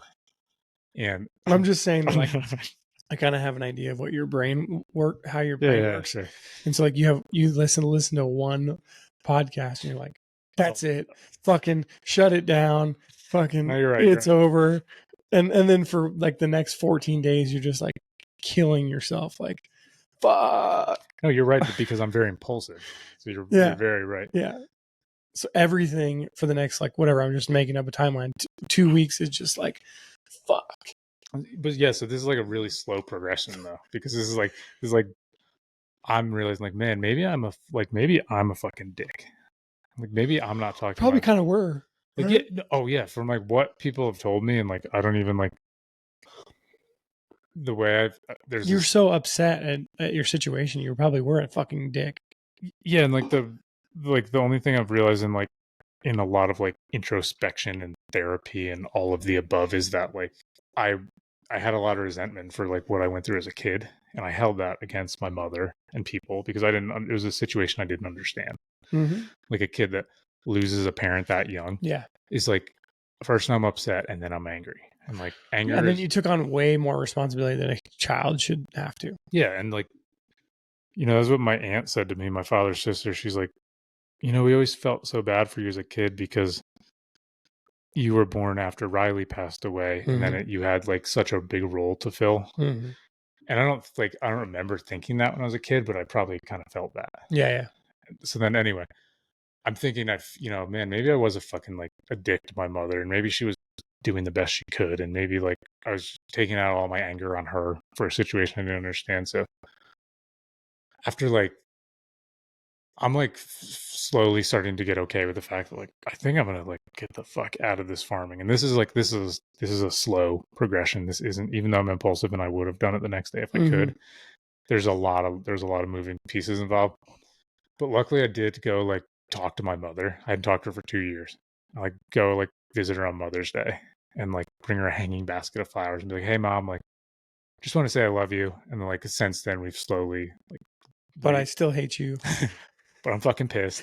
But like I think I've been pretty good about this. I think every year since then I've got her a hanging basket of flowers. Okay. It's almost like it's probably like maybe it's like a fucking reminder. She's like that fucking dickhead. I'll have to ask her. So we like it was just the start of like me growing the fuck up. Mm-hmm. And then like yeah, it took so much to like be like fuck. I was like, I don't know what the fuck I'm gonna do. I'm like, maybe I'm gonna try to like go to school and like see if I could play baseball to college. And like maybe like That's a really interesting statement. Can we pause there for a second? So you said like it's the start of you growing up, which in reality, like you were already in many aspects like a grown man. yeah. Like you had been a grown man in some aspects for Let's say for fucking 10 years. let's say outwardly. Yeah. What? Well, so Let's say outwardly I was very grown up. yeah, and so we should dive into this. So like because I think a lot of people would other people with a different mindset would say that you walking away from the farm is not growing up, right? That's like, I'm just going to say like somebody could have said, you aren't being mature enough and you're walking away from your responsibilities. You had a different aspect and you said, no, I'm not walking away from my responsibilities. I want to fucking change my life. And you see what I'm saying? So like, Yeah. I think there's probably a lot of people that would keep themselves in their situation because they tell themselves or people around them tell them that like, no, you're doing the responsible thing and you're going to stay at this farm and you're just going to grind it the fuck out. Yeah, it was one of as a young adult, it was one of the hardest things I ever did. Mm-hmm. And it ultimately like it's why I moved all the way to the West Coast because I couldn't even I felt so like abandoned by myself and by my peers because I essentially was Bodie. He's dreaming. Give him a nudge. Yo, Bodie. Sorry, bud. He's dreaming. He's out. That didn't wake him. He'll be all right. I felt like so like lost and abandoned because I was essentially everyone who knew me now is like, wait, who the fuck are you? What the fuck are you doing? And I'm like, man, it's a good question. I don't fucking know. So like I feel like whatever the opposite word of confident is. Like because I've know like my whole identity is basically ruptured and I've fucking ruptured it myself. Like this is self-imposed. Mm-hmm. I'm like, no, I'm pretty sure this is what I want to do. I just don't know like where this is leading or why. You just knew that you didn't want to do it. Yeah, and I just knew it was like if I was going to spend one more day being miserable and upset with my situation, I realized it was going to be my fault. Mm-hmm. And I was like, fuck, this sucks. I got to like own up to all these choices. And like this is my doing. Mm-hmm. Like from not like there's a ripple effect of not talking to my mother. It makes Christmas suck because then I don't want to see her and then I don't get to see my siblings. Mm-hmm. And there's a ripple effect to doing things you don't want to be doing to please people that like don't necessarily really care. Like they might care about you, but they ultimately would care that you're doing what you want to do. Yeah. Okay. So when you went to go talk to your mother, what happened? She was like probably more fucking shocked than I was that I was there. Okay. And I just gave her a hug. But did you have this conversation with her? Like, hey, no, dude, no, you just went to go see her. Yeah, I didn't know any of this. Like Okay. this, I was slowly realizing this. Okay. This is I'll be 33 next month. Mm-hmm. Like this is like some of this I've 9 years ago. Yeah, some of this when was it? Yeah, no, less than that. No, that's pretty close. 8-9 years ago. 8-9 years ago. Okay. Some of this I'm just realizing now, and I'm just sort of like mapping this together. It's a fucking exhausting process. Mm-hmm. But when I'm sure you've been there, when you realize that you're responsible for your life and the situations you're in, and that's all you can do is decide how you're going to approach it. And that was the start of it. And I was like, my plan is like, I'm just going to go to the community college where I grew up and I'll play on their fucking club baseball team because I still want to play baseball. I don't know what the fuck I want to do, but like, but if I were to get a degree and do something else, it'd be a different. I couldn't even do it, man. I sat through classes for one day. I'm like, this fucking is not it. I feel too uncomfortable.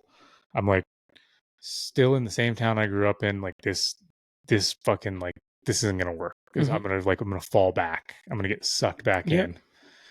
And for whatever reason, or I was probably expressing this to Katie, my sister, or whoever, and she said, "Oh, you should come. You should come out to Seattle. Come check it out." Mm-hmm.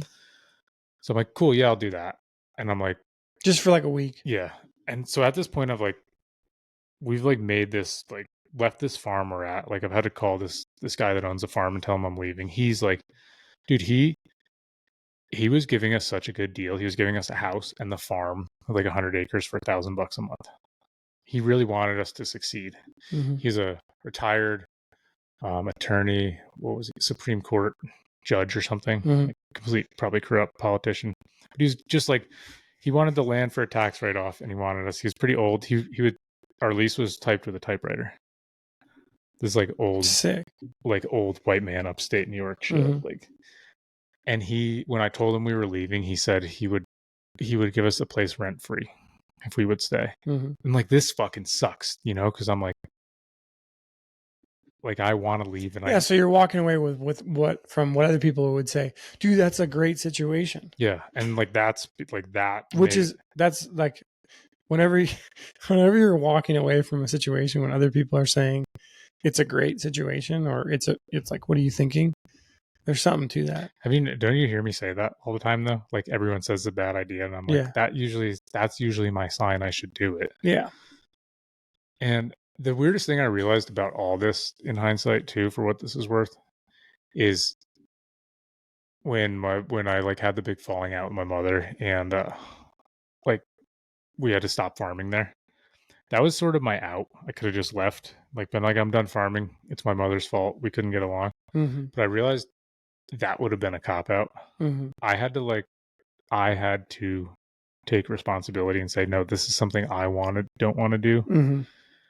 And it's this weird thing. Like I always realize that you can't take the cop out. You kind of have to own up to what you want. Yeah. And like sometimes there's easy ways out of things. Say there's a relationship you're in and you're like, maybe if I'm just a piece of shit, I can get the girl to break up with me. Mm-hmm. And then I won't have to like do the shitty hard thing that I don't want to do. And like, I feel like you'll pay like 10 times more if you try to take that approach. But if you don't, there's something that I've realized in that experience, it's when you don't own up to what you're doing, what you want to do. So anyway, yada yada, like leave the farm. Like now I'm going through a fucking divorce. I've been with this chick for like 7 years and we have so much shit combined. We get it sorted out. Her family has a farm, so she like goes back to her family's farm, like with some of the cows and yada yada, trying to figure all this out. I go out, meet Rich, stay with Katie. I interview at Compass, and they're like, "Yeah, we'll fucking hire you. Like, we'll pay you $22 an hour. Like, you can come be a laborer. Like, you can be, but like, you know, you can do." So like, you didn't even go visit Seattle. You just I did. Okay. And I interviewed with Compass there. So you visited for like a week, and then you decided like, I'm going to do this. And I'm like, fuck yeah, I'm going to do this. Yeah, I'm going to get the fuck out of my home. Yeah. I'm like, this is like your exit out. I'm like, fuck yeah. Other side of the country. Different. Yeah. Everything's different. Let's go. Yeah. So I like. So you're excited. Yeah. And I make this 6-month plan, and I'm like, what the fuck can I do? Like, I can't move right now. What can I do in the next 6 months to prepare myself? And like, you could get some more education about the construction industry. So I take this sort of, it was like carpentry, construction. It's like a trade school. It was a 6-month program. So I send that to Bill, the superintendent. He's like, yeah, if you do that, like, that's fucking great. So I do that. I'm like, we've left the farm, moved into this other apartment. I'm still dating the chick, but I'm like, I'm fucking going. And then she's like, no. I'm like, yeah, I'm going. She's like, no, you're not. I'm like, no, like, I'm going. Like, I've taken this like trade school. And we're like, I think we like broke up a few times, got back together, yada yada. there's a company there that this group of farmers, they all started selling milk, Mm-hmm. and they like needed a milk truck driver. So I'm like the fucking milkman now, Okay. delivering milk.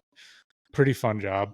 And I knew it was short term, so it was way fun. They didn't even know I was leaving. I was like, yeah, I'll do this. And I felt like pretty smart because I bargained them up to like $25 an hour, and maybe it was only 20. But anyway, whatever. So I'm doing that, and I'm like planning on leaving, and then like if the hardest thing wasn't fucking admitting that I don't want to farm, it was fucking the morning I left. Like I was with her that morning. Yeah. I have my flatbed Chevy. I built an 8x8 box on this flatbed, and that has everything in it I own. Everything like a stake bed. Yeah, but I built just like a plywood box. Yeah. Like 2 sheets up, 2 sheets long. It's on a flatbed truck, just a flatbed. Yeah, like 2x in plywood. Yeah, and I'm like, So you built a U-Haul fucking truck. Yeah, on my flatbed, and I'm like, this is it. This is everything I have. This chick's fucking hysterically crying. And we'd been like dating on and off for 7 years. That like, I thought about turning around like 1,000 times, and I got up at like 3:30 in the morning to leave, and I'm like, yo, this is fucking like, I couldn't believe it. I'm fucking like, dude, I'm looking in my mirrors, like around every corner, and I'm like my stomach's dropping because I'm like, I'm fucking leaving. Yeah, this is where I grew up. And my buddy John, he's like, I just remember fucking seeing that truck driving down the road with that fucking mattress on top of it, and I was like, he's fucking gone. He's out of here. I was even taking the mattress with me. I was dropping the mattress off at my ex-girlfriend's house, and then yeah, man, and it was and you're like, what the fuck am I doing? No idea. Like, so. But you knew something was right about it. I'm getting excited thinking about it because I was like, I was so fucking excited. Like, like you get addicted to that feeling. You know, that feeling of just like change. I could see that's why people would just move every 100%. few years. Yeah. You were saying the first years you were here was exciting. It's like a new relationship. And then you're like, it's kind of fucking boring. Let's like go find a new town. Like that thought crosses my mind all the time. That feeling is great. And that's one of the feelings that I get when I've gone on some like longer international trips, and you're like, I don't know, a soul, and I have a backpack. And this is the longest cool. I've stayed somewhere since I left there. Yeah. So it's like, there's something to this place that makes me want to stay here. But dude, then I think I made it to Wisconsin the first night. And when I was a kid, I would work for this guy going to these cow shows, and we would go to Madison, Wisconsin. So I'm like, oh fuck, we'll like go to Madison, like park in the parking lot of the Coliseum, like of the convention center where this cow show is, and sleep in the truck. Like, and I was in like a college town, so like go to bars. I'm like, this is so fucking cool. Like, this is amazing. The second day, I'm in Montana, and the truck starts acting up. It's like shutting off, turning on, shutting off, turning on. I don't know what the fuck's going on. What time of year was it? It was springtime, but there was a little bit of snow out here. April maybe, April or May.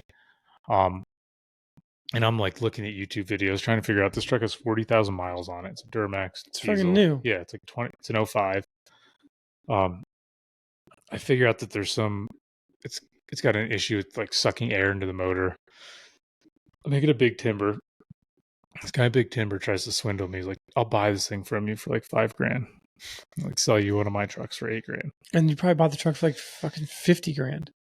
No, or 40. I didn't pay. I paid like 20 something. Okay. It was like, really low miles. And I'm like, fuck this guy. So I'm like, and I could I'd turn it on and it'd go for like 10 minutes and it'd like shut back off. I'm like, if I could fucking It was like vapor lock or something. It was getting hot. It was like, the computer was making it shut off because it was throwing all these codes. And then you could like unplug the battery and reset it. And then you could go like, dude, so I'm like, if I can fucking make it to Bozeman, I know there's an airport in Bozeman. I know Katie went to school there. So I like fucking. Yeah, so you're an hour and a half away. Big Timber. Yeah, Big Timber's an hour. Yeah, hour and 15, whatever. Yeah. 4 with the way this truck was acting. Yeah. So somehow I get it here. I'm like fucking around here. I find this guy down in Four Corners is awesome. He figures out what's wrong with it, puts his fuel air separator on it, and he's like, dude, it's like the problem's fixed now. He's like, but it fucking burned all your injectors up. So it's gonna be like $5,000 to fix. So I fucking Like I've stayed in a hotel for a few nights now here. I get a plane to Seattle. Like I'm supposed to start work. Like I did like a week before I was supposed to start working for them. So you put some on a credit card. Yeah, and like I think I had some like a little bit of money saved up or something. Mm-hmm. Yeah, like because I took a big hit, divorce. Mock divorce. Dude, that was a big hit. Trust me. Um, because I like there was so much stuff that wasn't worth fighting for that I just But it wasn't really a divorce, but it was basically like a divorce. yeah, I was just calling it a divorce because Yeah. But I walked away from so much because I didn't like. You don't want to fight. Yeah, it just wasn't. It wasn't worth it to me. Maybe I did like deserve to learn that lesson too. Like whatever. Anyway, so I fly to Seattle, and the guy's like, "Yeah, you can leave the truck here, and then like I'll call you when it's done." So it was like a fucking month. I was just in Seattle with no car. I was living with Katie and Rich, like in their spare bedroom, and I love you, Katie and Rich, but I was in there for like a week. I was like, "Get the fuck out of here," because like I'm like there's now I'm on the other side of the country. I don't fucking like know anyone. I'm living with my older sister and her boyfriend. I'm like, and I'm working with him. Yeah. Like not really directly, but we're on the same job site and like you go like carpooling together. Yeah, and so it's fine. And like I think they like it. Like it's cool having me there. Like a cool buffer, like for their relationship, and it's fun. Like, but for me, I'm like, this is fucked. Like I'm fucking so stressed out. I don't have my truck. I don't have my shit. I'm fucking living with my sister and boyfriends. Like I do everything I can to find an apartment. I find like a fucking micro apartment or something. So now I'm like living the same fucking story that like you were living after college and like Scott was living. I'm like, this is retarded. The rent's so expensive. Yeah. This fucking sucks. I'm like, how long were you there? 3 months. Okay. Because I'm in West Seattle, but I'm like, this is fucked. It's loud. It's bright. I can't fucking sleep at night. It's too fucking bright. It's too loud. Because there's like street lights everywhere. Yeah, I'm in a city. I'm fucking stressed out, dude. There's sirens and car alarms going off and I don't know, fucking people yelling and hooting and hollering in the streets and breaking bottles. Yeah, it's this fucking city. Yeah, dude, and this is like, and I'm seeing like I'm going to the ferry in the morning. There's fucking like crackheads everywhere, homeless people. I've never fucking seen this shit before, man. It's like I grew up on a fucking dairy farm. It's a shock for you. Yeah, I'm like looking at crackheads like picking up cigarettes off the fucking sidewalk and then like trying to light them, and I'm like, what the fuck? Like I thought shit was like, you think like the shit I've seen on a farm is like fucked up. Yeah, but like people are so much more disgusting than animals, like substantially more disgusting. It was a repulsive, and yeah, I'm just like, dude, I don't know what the fuck to do. Like, I'm stressed out, and the superintendent, after a few months, I've gotten my truck back now. I've like flew back, get my truck. Truck's running great. Drive it here, and it's like here for a few weeks, and it has a fuel leak. So I'm like, whatever. Like, I'll figure this out. Like, I'll fix this. It's fine. It runs. Somebody fucking breaks into my truck because like I think I didn't lock it. They steal my impact gun. My fucking ignitions are like ripped apart. They were trying to start it. They call the cops. They're like, yeah, like there's really nothing we can do. I'm like, cool. This is how the world works here. Then like 2 days later, this lady. Yeah, like they're not gonna find the person. Yeah, and I didn't understand like this like happens. We would find the person where I grew up, right? Trust me. Yeah, and so exactly, yeah, and so like they don't. That's not how it works. Yeah. Maybe I don't even know if they would, but I think I was under the illusion that they would. Sure. Like, that kind of thing just doesn't really happen. Yeah. Dude, then this woman leaves a thing.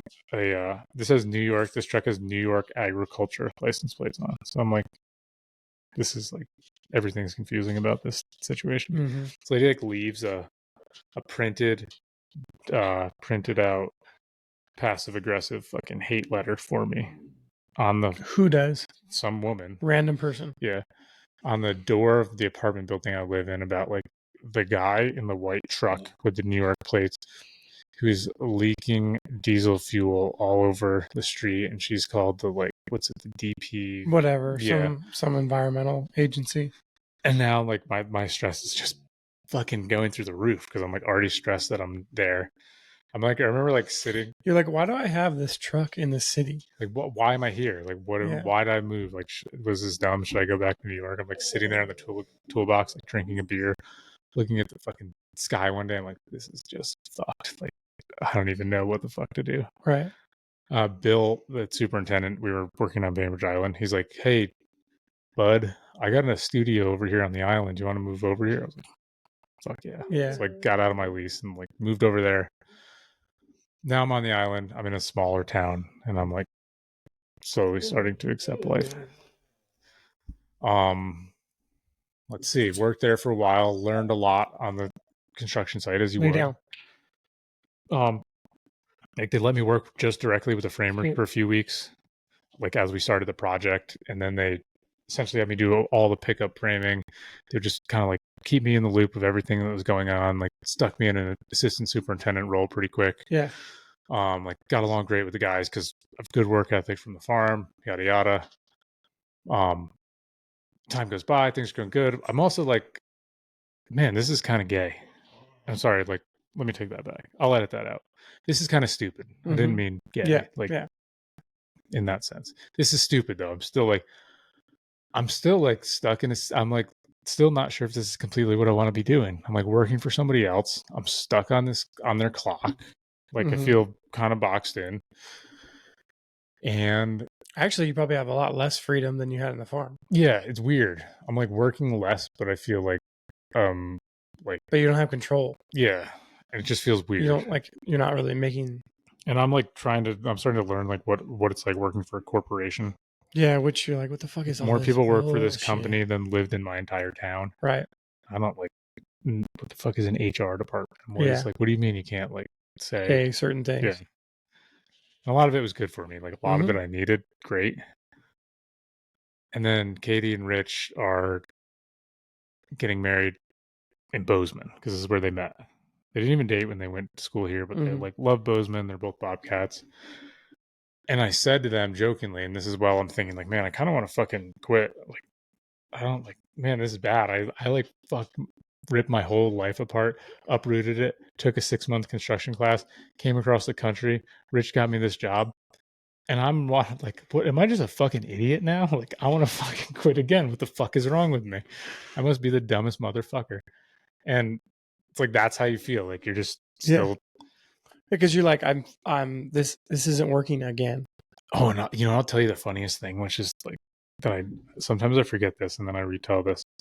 So one day I'm like hanging out there. I'm trying to figure out what goes on in this small island town, and I'm Bainbridge. Like, yeah. I'm like drinking at a bar, and I like meet this chick who's a bartender. Go figure.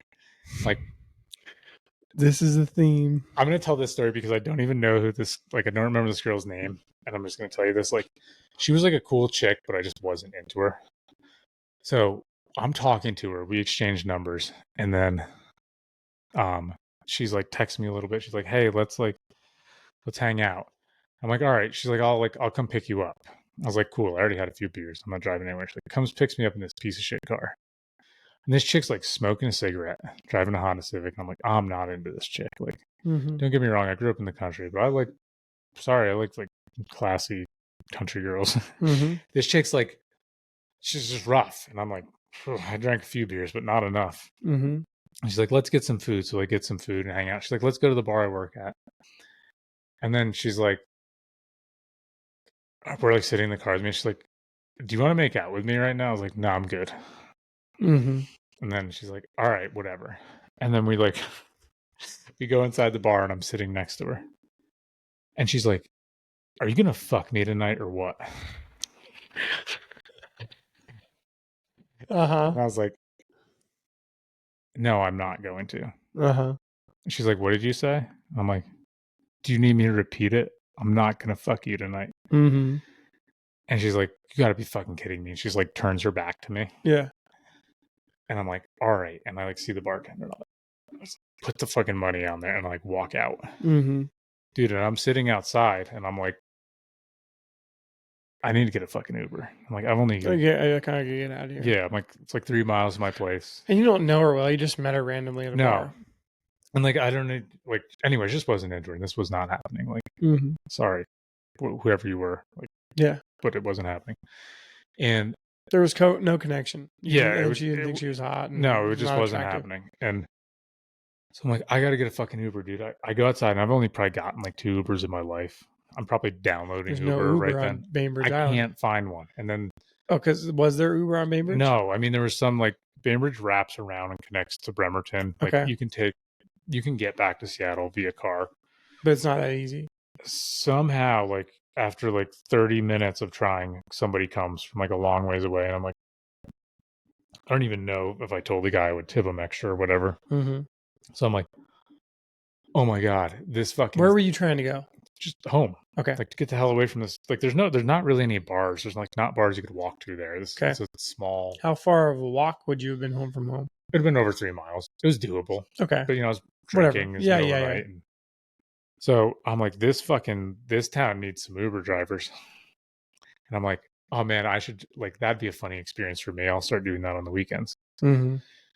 And so I just started doing it on the weekend. I'm like, this is kind of fucking fun. Mm-hmm. I was like, because I'm making extra money on the weekends now. I have nothing else to do because I have no fucking friends here. Mm-hmm. Because I don't know. I'm working out so I've just started working out in a gym like within the last 6 months. Mm-hmm. I never did in my life because I just worked on the farm.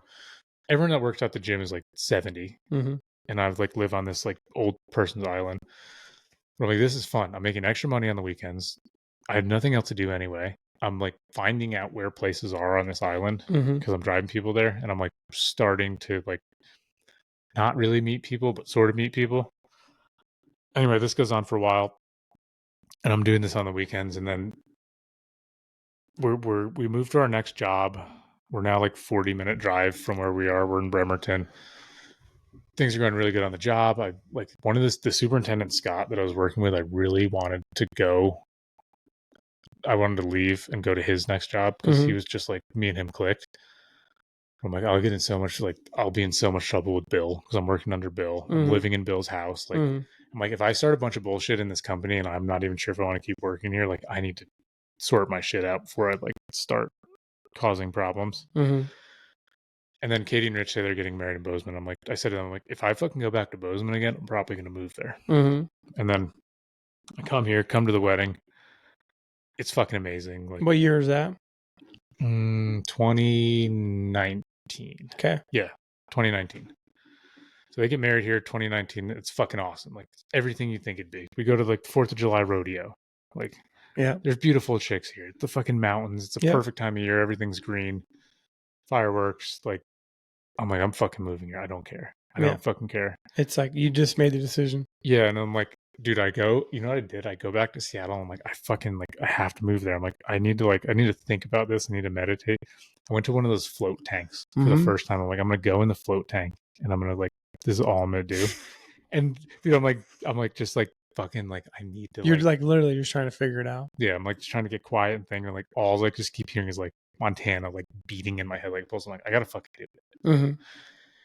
And then I think I like mentioned to Rich, I was thinking about it. He's like, what the fuck are you talking about? And then like that week, this guy calls me, one of like the main guys at the company. He's like, hey man, we want to give you the official like assistant superintendent. Like we're going to order you a computer. We're getting you a fucking desk. Like we're going to give you like a 10, it was like a 10 or $15,000 a year pay raise. Like it's a good fucking raise. Yeah, they're like, we need to like know you're committed. Like you're fucking gonna do this. Like I'm like, we're gonna get your shit set up. I'm like, all right, man. Like this is fucking awesome. I appreciate it. Like, can I just like think about this? And he's like, what the fuck do you need to think about? I'm like, just let me like think about it. He's like, all right. And I'm like, fuck. And then I'm like, Bill. Like I fucking did the same thing. I'm like shitting my pants. Like, and I'm like I really appreciate this. I was like, I'm fucking like, I'm gonna leave. Like I'm quitting. I'm going to Montana. He's like, what the fuck are you gonna do there? I was like, I have no fucking idea. And he's like, you know what? Like I was so stressed out to tell this guy. Like really looked up to him. He's like, if I were you, he's like, I'd do the exact fucking same thing. Yeah. It's like I don't blame you. I'm like, what the fuck? Fuck he's yeah, like, dude. you should have done this. Like, it's fucking sick. Like the other guy, Dave's like, come fucking get lunch with me. He's like, what the fuck are you going to do in Montana? I was like, I don't know, man. I was like, but you know what I thought? I was like, I've been Uber driving on the weekend. I was like, I could like just fucking Uber drive till I figure it out. I was like, I'll just go there. I was like, I'll do the same Yeah, thing. and they're thinking you're an idiot, and you're like, I don't fucking care They're what you like, think. you're gonna leave this job like, To go be an Uber driver in Montana. and I'm like, no, like you don't understand. I realize if you're an Uber driver, you can figure out like where everything is, and you get paid to like explore the city. So it's like I think it's a good hack for a new city. Like, Yeah, pay me to drive and you're around. learning about all kinds of things. You meet locals, you learn, like you hear everything that's going on. Like you fucking do that for like 2-3 weeks straight. The shit you hear and the shit you learn and like the routes you learn, you're like, oh wow, like this would take me 2 years to figure out. Mm-hmm. And I was like, I wonder if like, because of Big Sky and I just sort of know the landscape here. I'm like, I wonder if you could have like a transportation company there. Like you could drive people around. So like I thought about this before I even moved here. And my buddy was like, oh yeah, I was listening to this Meat Eater podcast and there was like these guys that have the pack mules and they're like people. And I'm like, oh man, if I did a transportation company, I'd call it Mountain Mule. Mm-hmm. And like I'm still in Seattle and I haven't even left yet. And then I just do it. I'm like, fuck it, I do it. I gave him like an 8-week notice. Yeah, long time. So because I was like trying to do everything I could to Mhm. not like be shitty. I'll leave. My buddy Casey flew out, helped me pack up a U-Haul. So we filled up a U-Haul truck and put my Honda Civic on the back of that thing. Pulled it here because I've traded my Chevy in and bought a Honda Civic. It just made more sense. Yeah. Casey was really worried that like two guys in a U-Haul pulling a Honda Civic with Washington plates was like two gay guys. Like, so he's got some. I've told him, I'm like, dude, you got to sort out that complex you got going on. It's like, dude, we're gonna look like two gay guys moving to Montana. I was like, no, you're gonna look like a gay guy moving to Montana, and I'm just your friend. Yeah. But anyway, there's a funny story about that. Because this continued. We like go hiking, and I'm like, oh, I'm taking my shirt off. He's like, oh, dude, we're gonna like, it's gonna look gay if there's like two guys hiking with their shirts off. I was like, dude, whatever you're dealing with, it's internal, man. Right. And then like a few days later, we go to this bar and he's talking to this chick and he's like, oh, he's like, I'm only here for a few days. He moved out here. Like, what could we do? What's good to do here while we're here? And she's like, you could do like Museum of the Rockies or Bozeman Hot Springs. And then she's like, or you two could like go to Pete's Hill and watch the sunset together if that's what you're into. And he's like, see, she fucking thinks we're gay. Like, she thinks you're gay. You're giving off that energy. Right. Anyway, he's got a kid now, so if he is, he's still hiding it. Yeah. So anyway, come here, like start Uber driving. That's going great. Oh, dude, and then that's when I met you. Mm-hmm. That was like the first week or two I was here. Yep. Everyone's getting a fucking exclusive insider Kyle and Tim podcast story right now. Right. This fucking creep that I meet while I'm just trying to make money and discover the town. This fucking guy is trying to talk to me and be all friendly, sitting in the front seat. What the fuck's this guy doing sitting in the front seat of the Uber? So we're bullshitting. Like, what do you do? I'm like, oh, I just left this construction company. What do? You do construction. You're like fucking really, honestly, so sincere and nice to me. You're like, hey man, this friend of mine does construction here. This friend does. Like, you like, they could hook you up. Like, let me give you their contact. Let me give you my I think contact. you dropped me off here. Yeah. That's fucking wild. Oh, were you? So did you live here yet? Did you own this No, place? I think you picked me up at my house. No, I did. I swore it was the airport, but you could be. It's entirely possible. But I swore I picked you up at the airport. Look at us fucking lovebirds trying to remember how whatever. It doesn't really matter. But yeah, Alex had just told me like a week or two before. It was like, yeah, we're looking for carpenters. Yeah.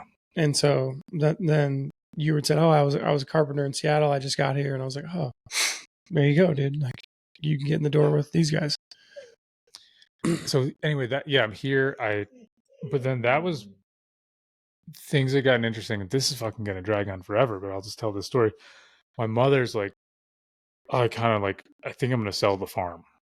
Wait, how is this related to you being in Bozeman and me and you meeting?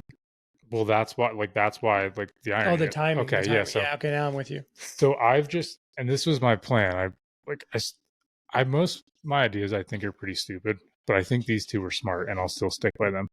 Is if you Uber drive, if you have time to do it on the side when you move somewhere, it's a great way to check out a town.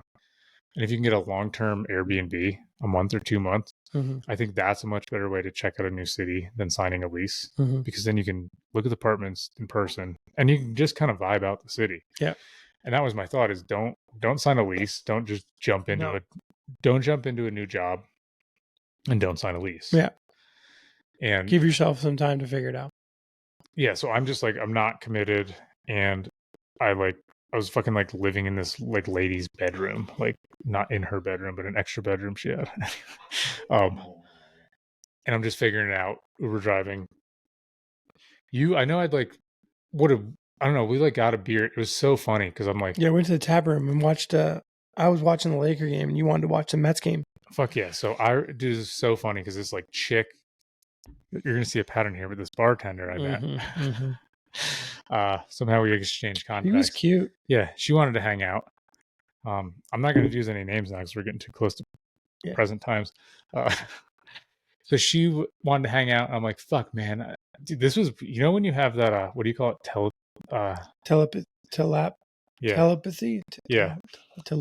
Something, whatever. It was one of those moments because I'm sitting there and I'm like, man, like, I might hang out with that chick, but I'm like, man, I should like find someone to like watch the fucking Mets game with tonight.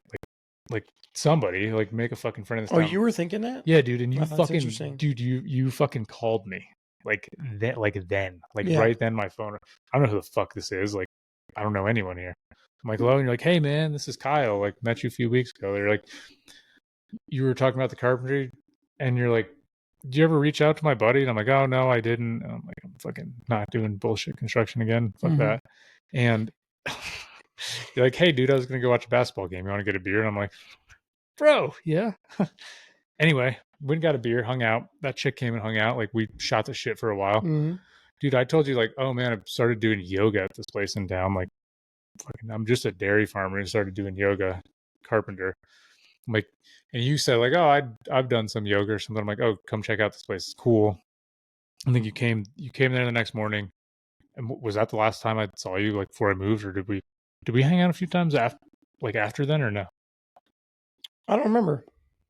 Anyway, like, I was like, whatever. Kyle seems like a fucking cool dude. And then back at home, we've got the farm. My mother's. I think you were in town for a few more weeks. Yeah, so and then you went back. I'm only there for like 6 or 8 weeks.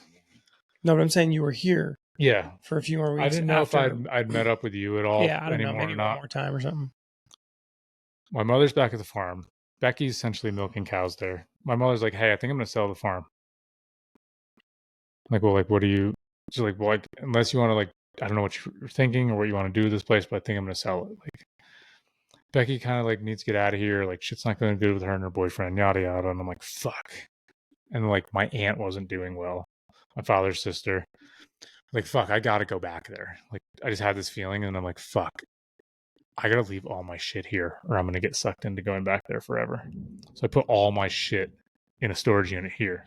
I'm like, if I leave it here, I have to come back here. If I come back here, I'll remember how cool this place is, and I'll stay here. So I was like, I was just finally getting smart enough to like realize how my brain works, and like how you get sucked into things you don't want to do. So my plan was to go back there for 3 months, get it all sorted out. Like, my mother has decided she's going to sell a portion of the farm. This part of the farm will keep if us as kids can figure out how to manage it, like, and pay all the taxes and do it like for the next 10 years, then it will be ours to do with whatever we choose. So we like that was an ordeal. And like, she sold part of this farm. Like, we need to clean out the house that we all grew up in, find someone to live in there and caretake it, like make sure everything's all in like this. So I'm figuring out how to do all this. I'm not getting paid to do any of this. So this goes on for almost 3 months. I'm like, this is like, I'm not paying anything to live here, but I'm not fucking making any money. So I start working for a guy that I used to build fences with. And 3 months is now turned into 6 months. Because I'm like, okay, like I can have all this sorted out by then. And I'm like, he's like, you're never going to leave. You're going to stay here. Like, this is like, you want to stay here. And I'm like, no, dude, I don't. And then it's like, that's some really good fucking thunder right now. The fucking world speaking to me. So we're literally, I'm like, shut the fuck up. I'm leaving, man. Like, fuck you. Yeah, all my shit's in Bozeman. Yeah, but like, it's getting hard. But like, I'm staying really disciplined. I'm going to the gym every day.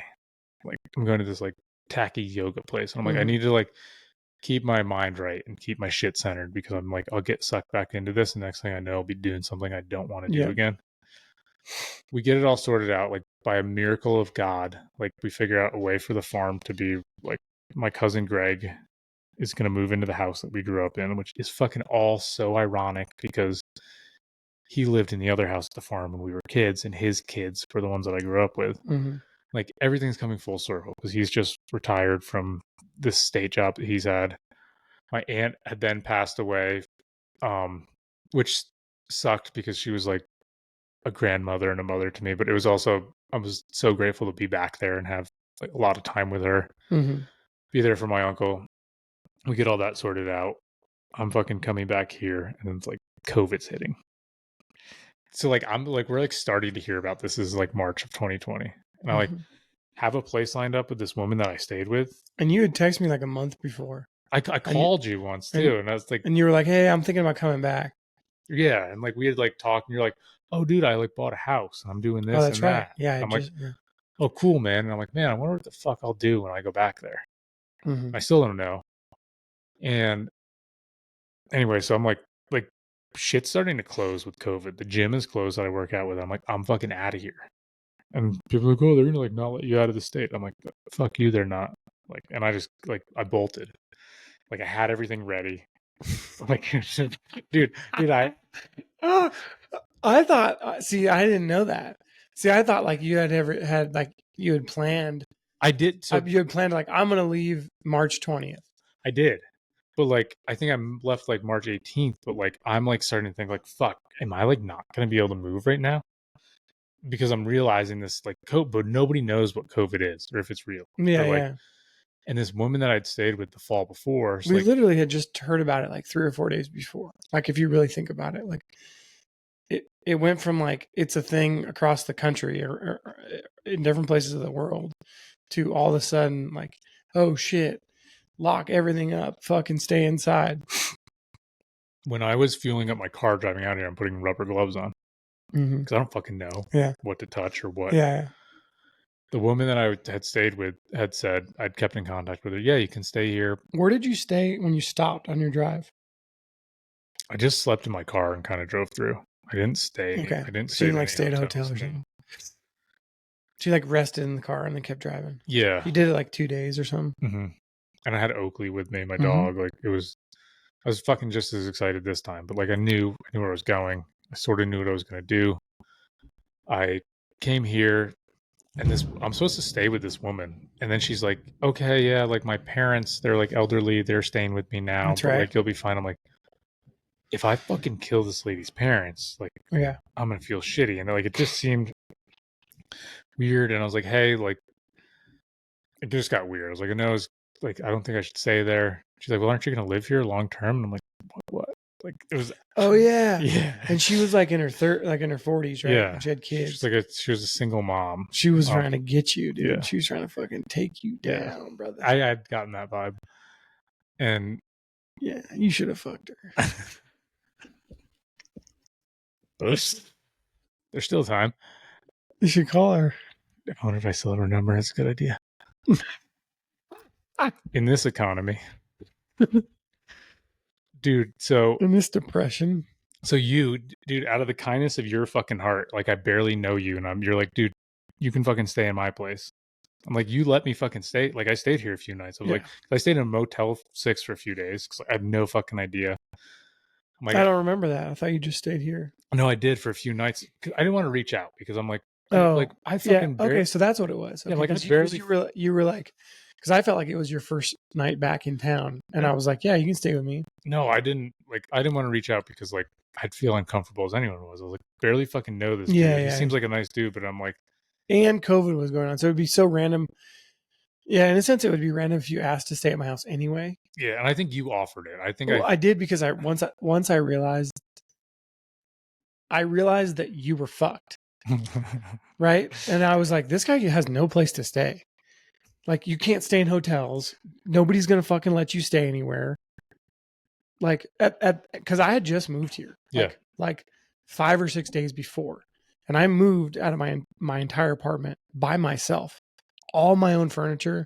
I had to put, I picked up my couch, put it on my back.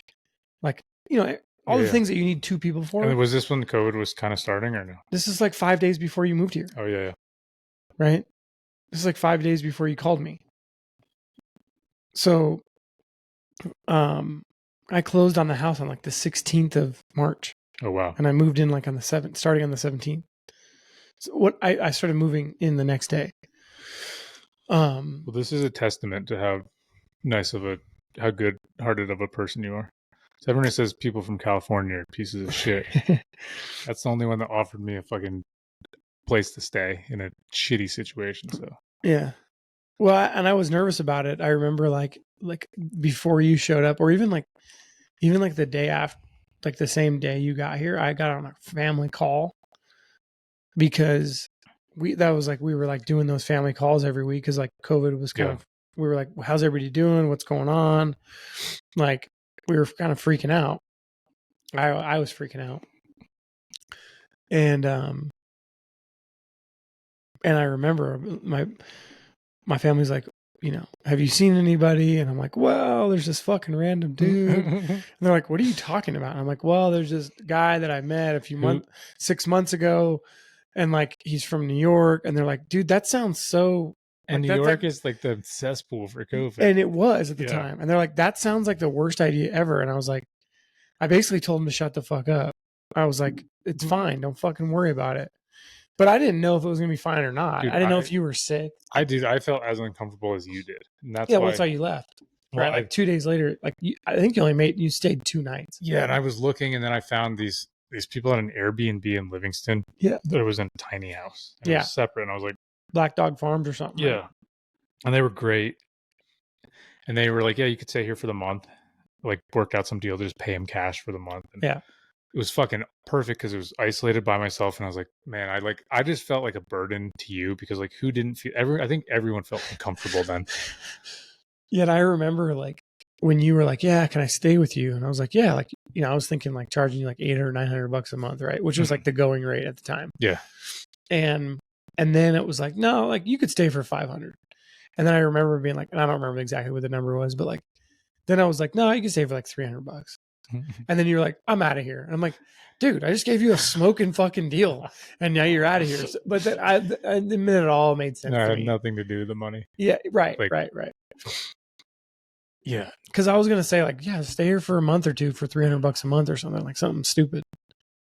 But that was also like at the time, like I had just moved in, and I had never paid like a mortgage of this much money, so this seemed like it was expensive, right? I was like, fuck, dude, like this is like twice as much of rent as I ever paid. So that was also like on my mind. I'm like, dude, this would be cool. Like I could help pay my mortgage And help someone out. Yeah, Like, and I was like, this is a win-win. And then you're like, oh, fuck you, I'm out of here. Dude, you know what I did? I don't know if I told you this. So Fucking people from New York, dude, you just try to help them out. They fuck you every time. I go to this farm. The girl on that farm, she's from New York. The guy Tim's from Lewistown, and she was from somewhere in New York. I'm like, I can't get away from these fucking people. Yeah. They were very nice, and I told them this like a week. I'm like, all right, I'm here now. I'm back. I made it back to Bozeman. Hallelujah. Things at the farm seem sorted and settled.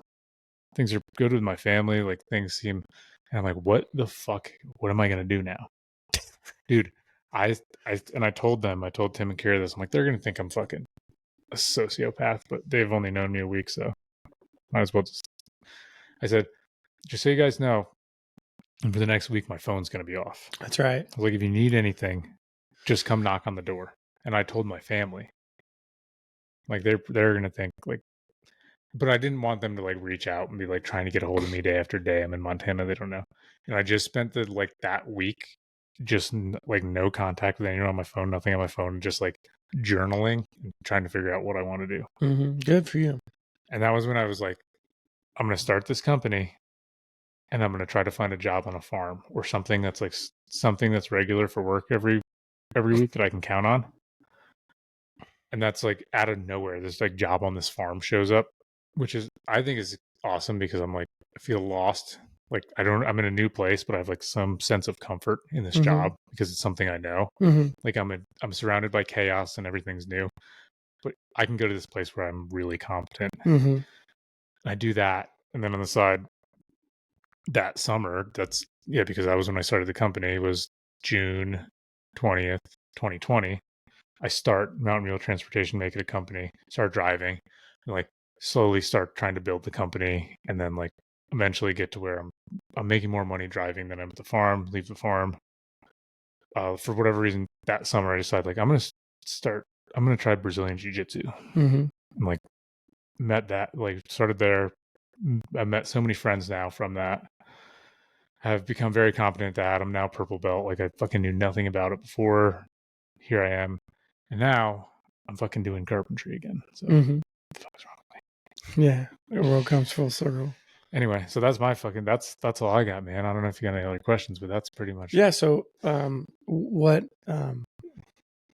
do you want to do in the near future? Like, what are some of your goals to like, whatever in the next 6 months? Let's call it. What do you want to start doing in the next 6 months? I don't know if this podcast has the capacity to hold the volume of the aspirations I have.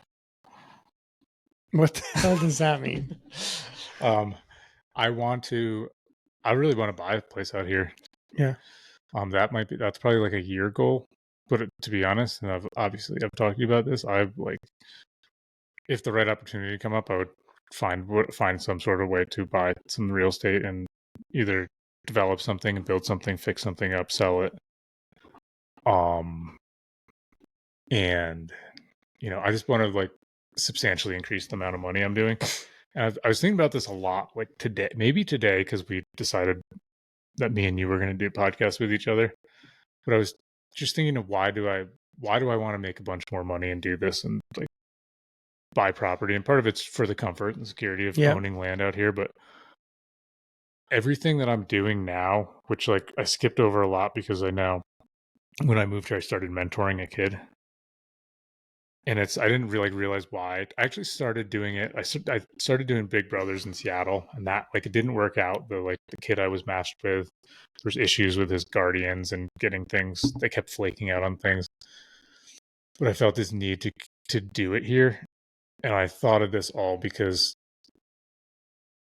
when I was a kid, I lost my father, and then I grew up on the farm with Jim and Jen, and I had Jim there, Jen there, my Aunt Eleanor, my cousin Greg, his wife Kathy, my mother, and I think, and there's other people too, like even my siblings and having my sister there. But like, even when you're in a terrible situation, if you have the right people around you, they can make a world of difference. And I wouldn't be half of who I am, at least half of the good part of me wouldn't be half of who it is if it wasn't for all those people.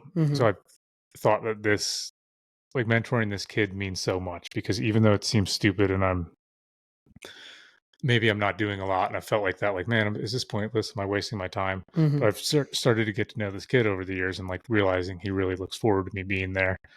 I can tell him I'm a jiu-jitsu coach, and I'm doing that. I have a company and I do this stuff, and like, what are you going to do when you grow up? What do you want to do? And like, we'll talk about this stuff. And that has been very satisfying for me and really just a cool thing to do, which I don't know. I don't know why I started doing it, but like I felt sort of compelled to do it. And now I'm thinking, if I do make a lot more money and have a bunch of money, like I can do all that kind of stuff on a much bigger scale. Yeah. Because volunteering somewhere is great. And if anyone can do it and has time to, I encourage it, especially if it's for something you believe in. But honestly, if you have your own money, you can fucking do like way bigger things. Yeah. And like, that's like I told you, I'm like, man, if I make a shitload of money, don't you kind of want to just ball out and like take care of your friends and like do cool shit? Like, this is fucking cool. I have a bunch of money. Like, let's get a bunch of kids together and do this. So doing that, and just the same thing with the jiu-jitsu gym, is coaching those kids is really fun for me, because a lot of those kids come from like, broken homes or bad situations. And coach has like talked about that a lot. Like, you could be the only, like, these kids might never hear good job or nice work anywhere else in their life. And you could be the one person that is there encouraging them. So anyway, yeah, I'm doing carpentry now, and that's going well. And I've got an employee working for me. That's been great. I'd love to keep scaling the business and have some more employees driving for me. I don't love driving like I used to. It was fun when I got out here, and it's fun building the company and meeting people, but I still like building shit and doing, I don't know, just cool shit. Yeah. So I don't know. make a bunch of money, start a bunch of businesses, take a lot of fucking risks, and like, but do it sort of like organized and not totally chaotic, and fucking, I don't know, do some cool shit with it. All right, cool. Yeah. Nice. That's all I got. That works. Yeah. Let's wrap it up. All right, dude. Thanks. Anytime. That was a good one.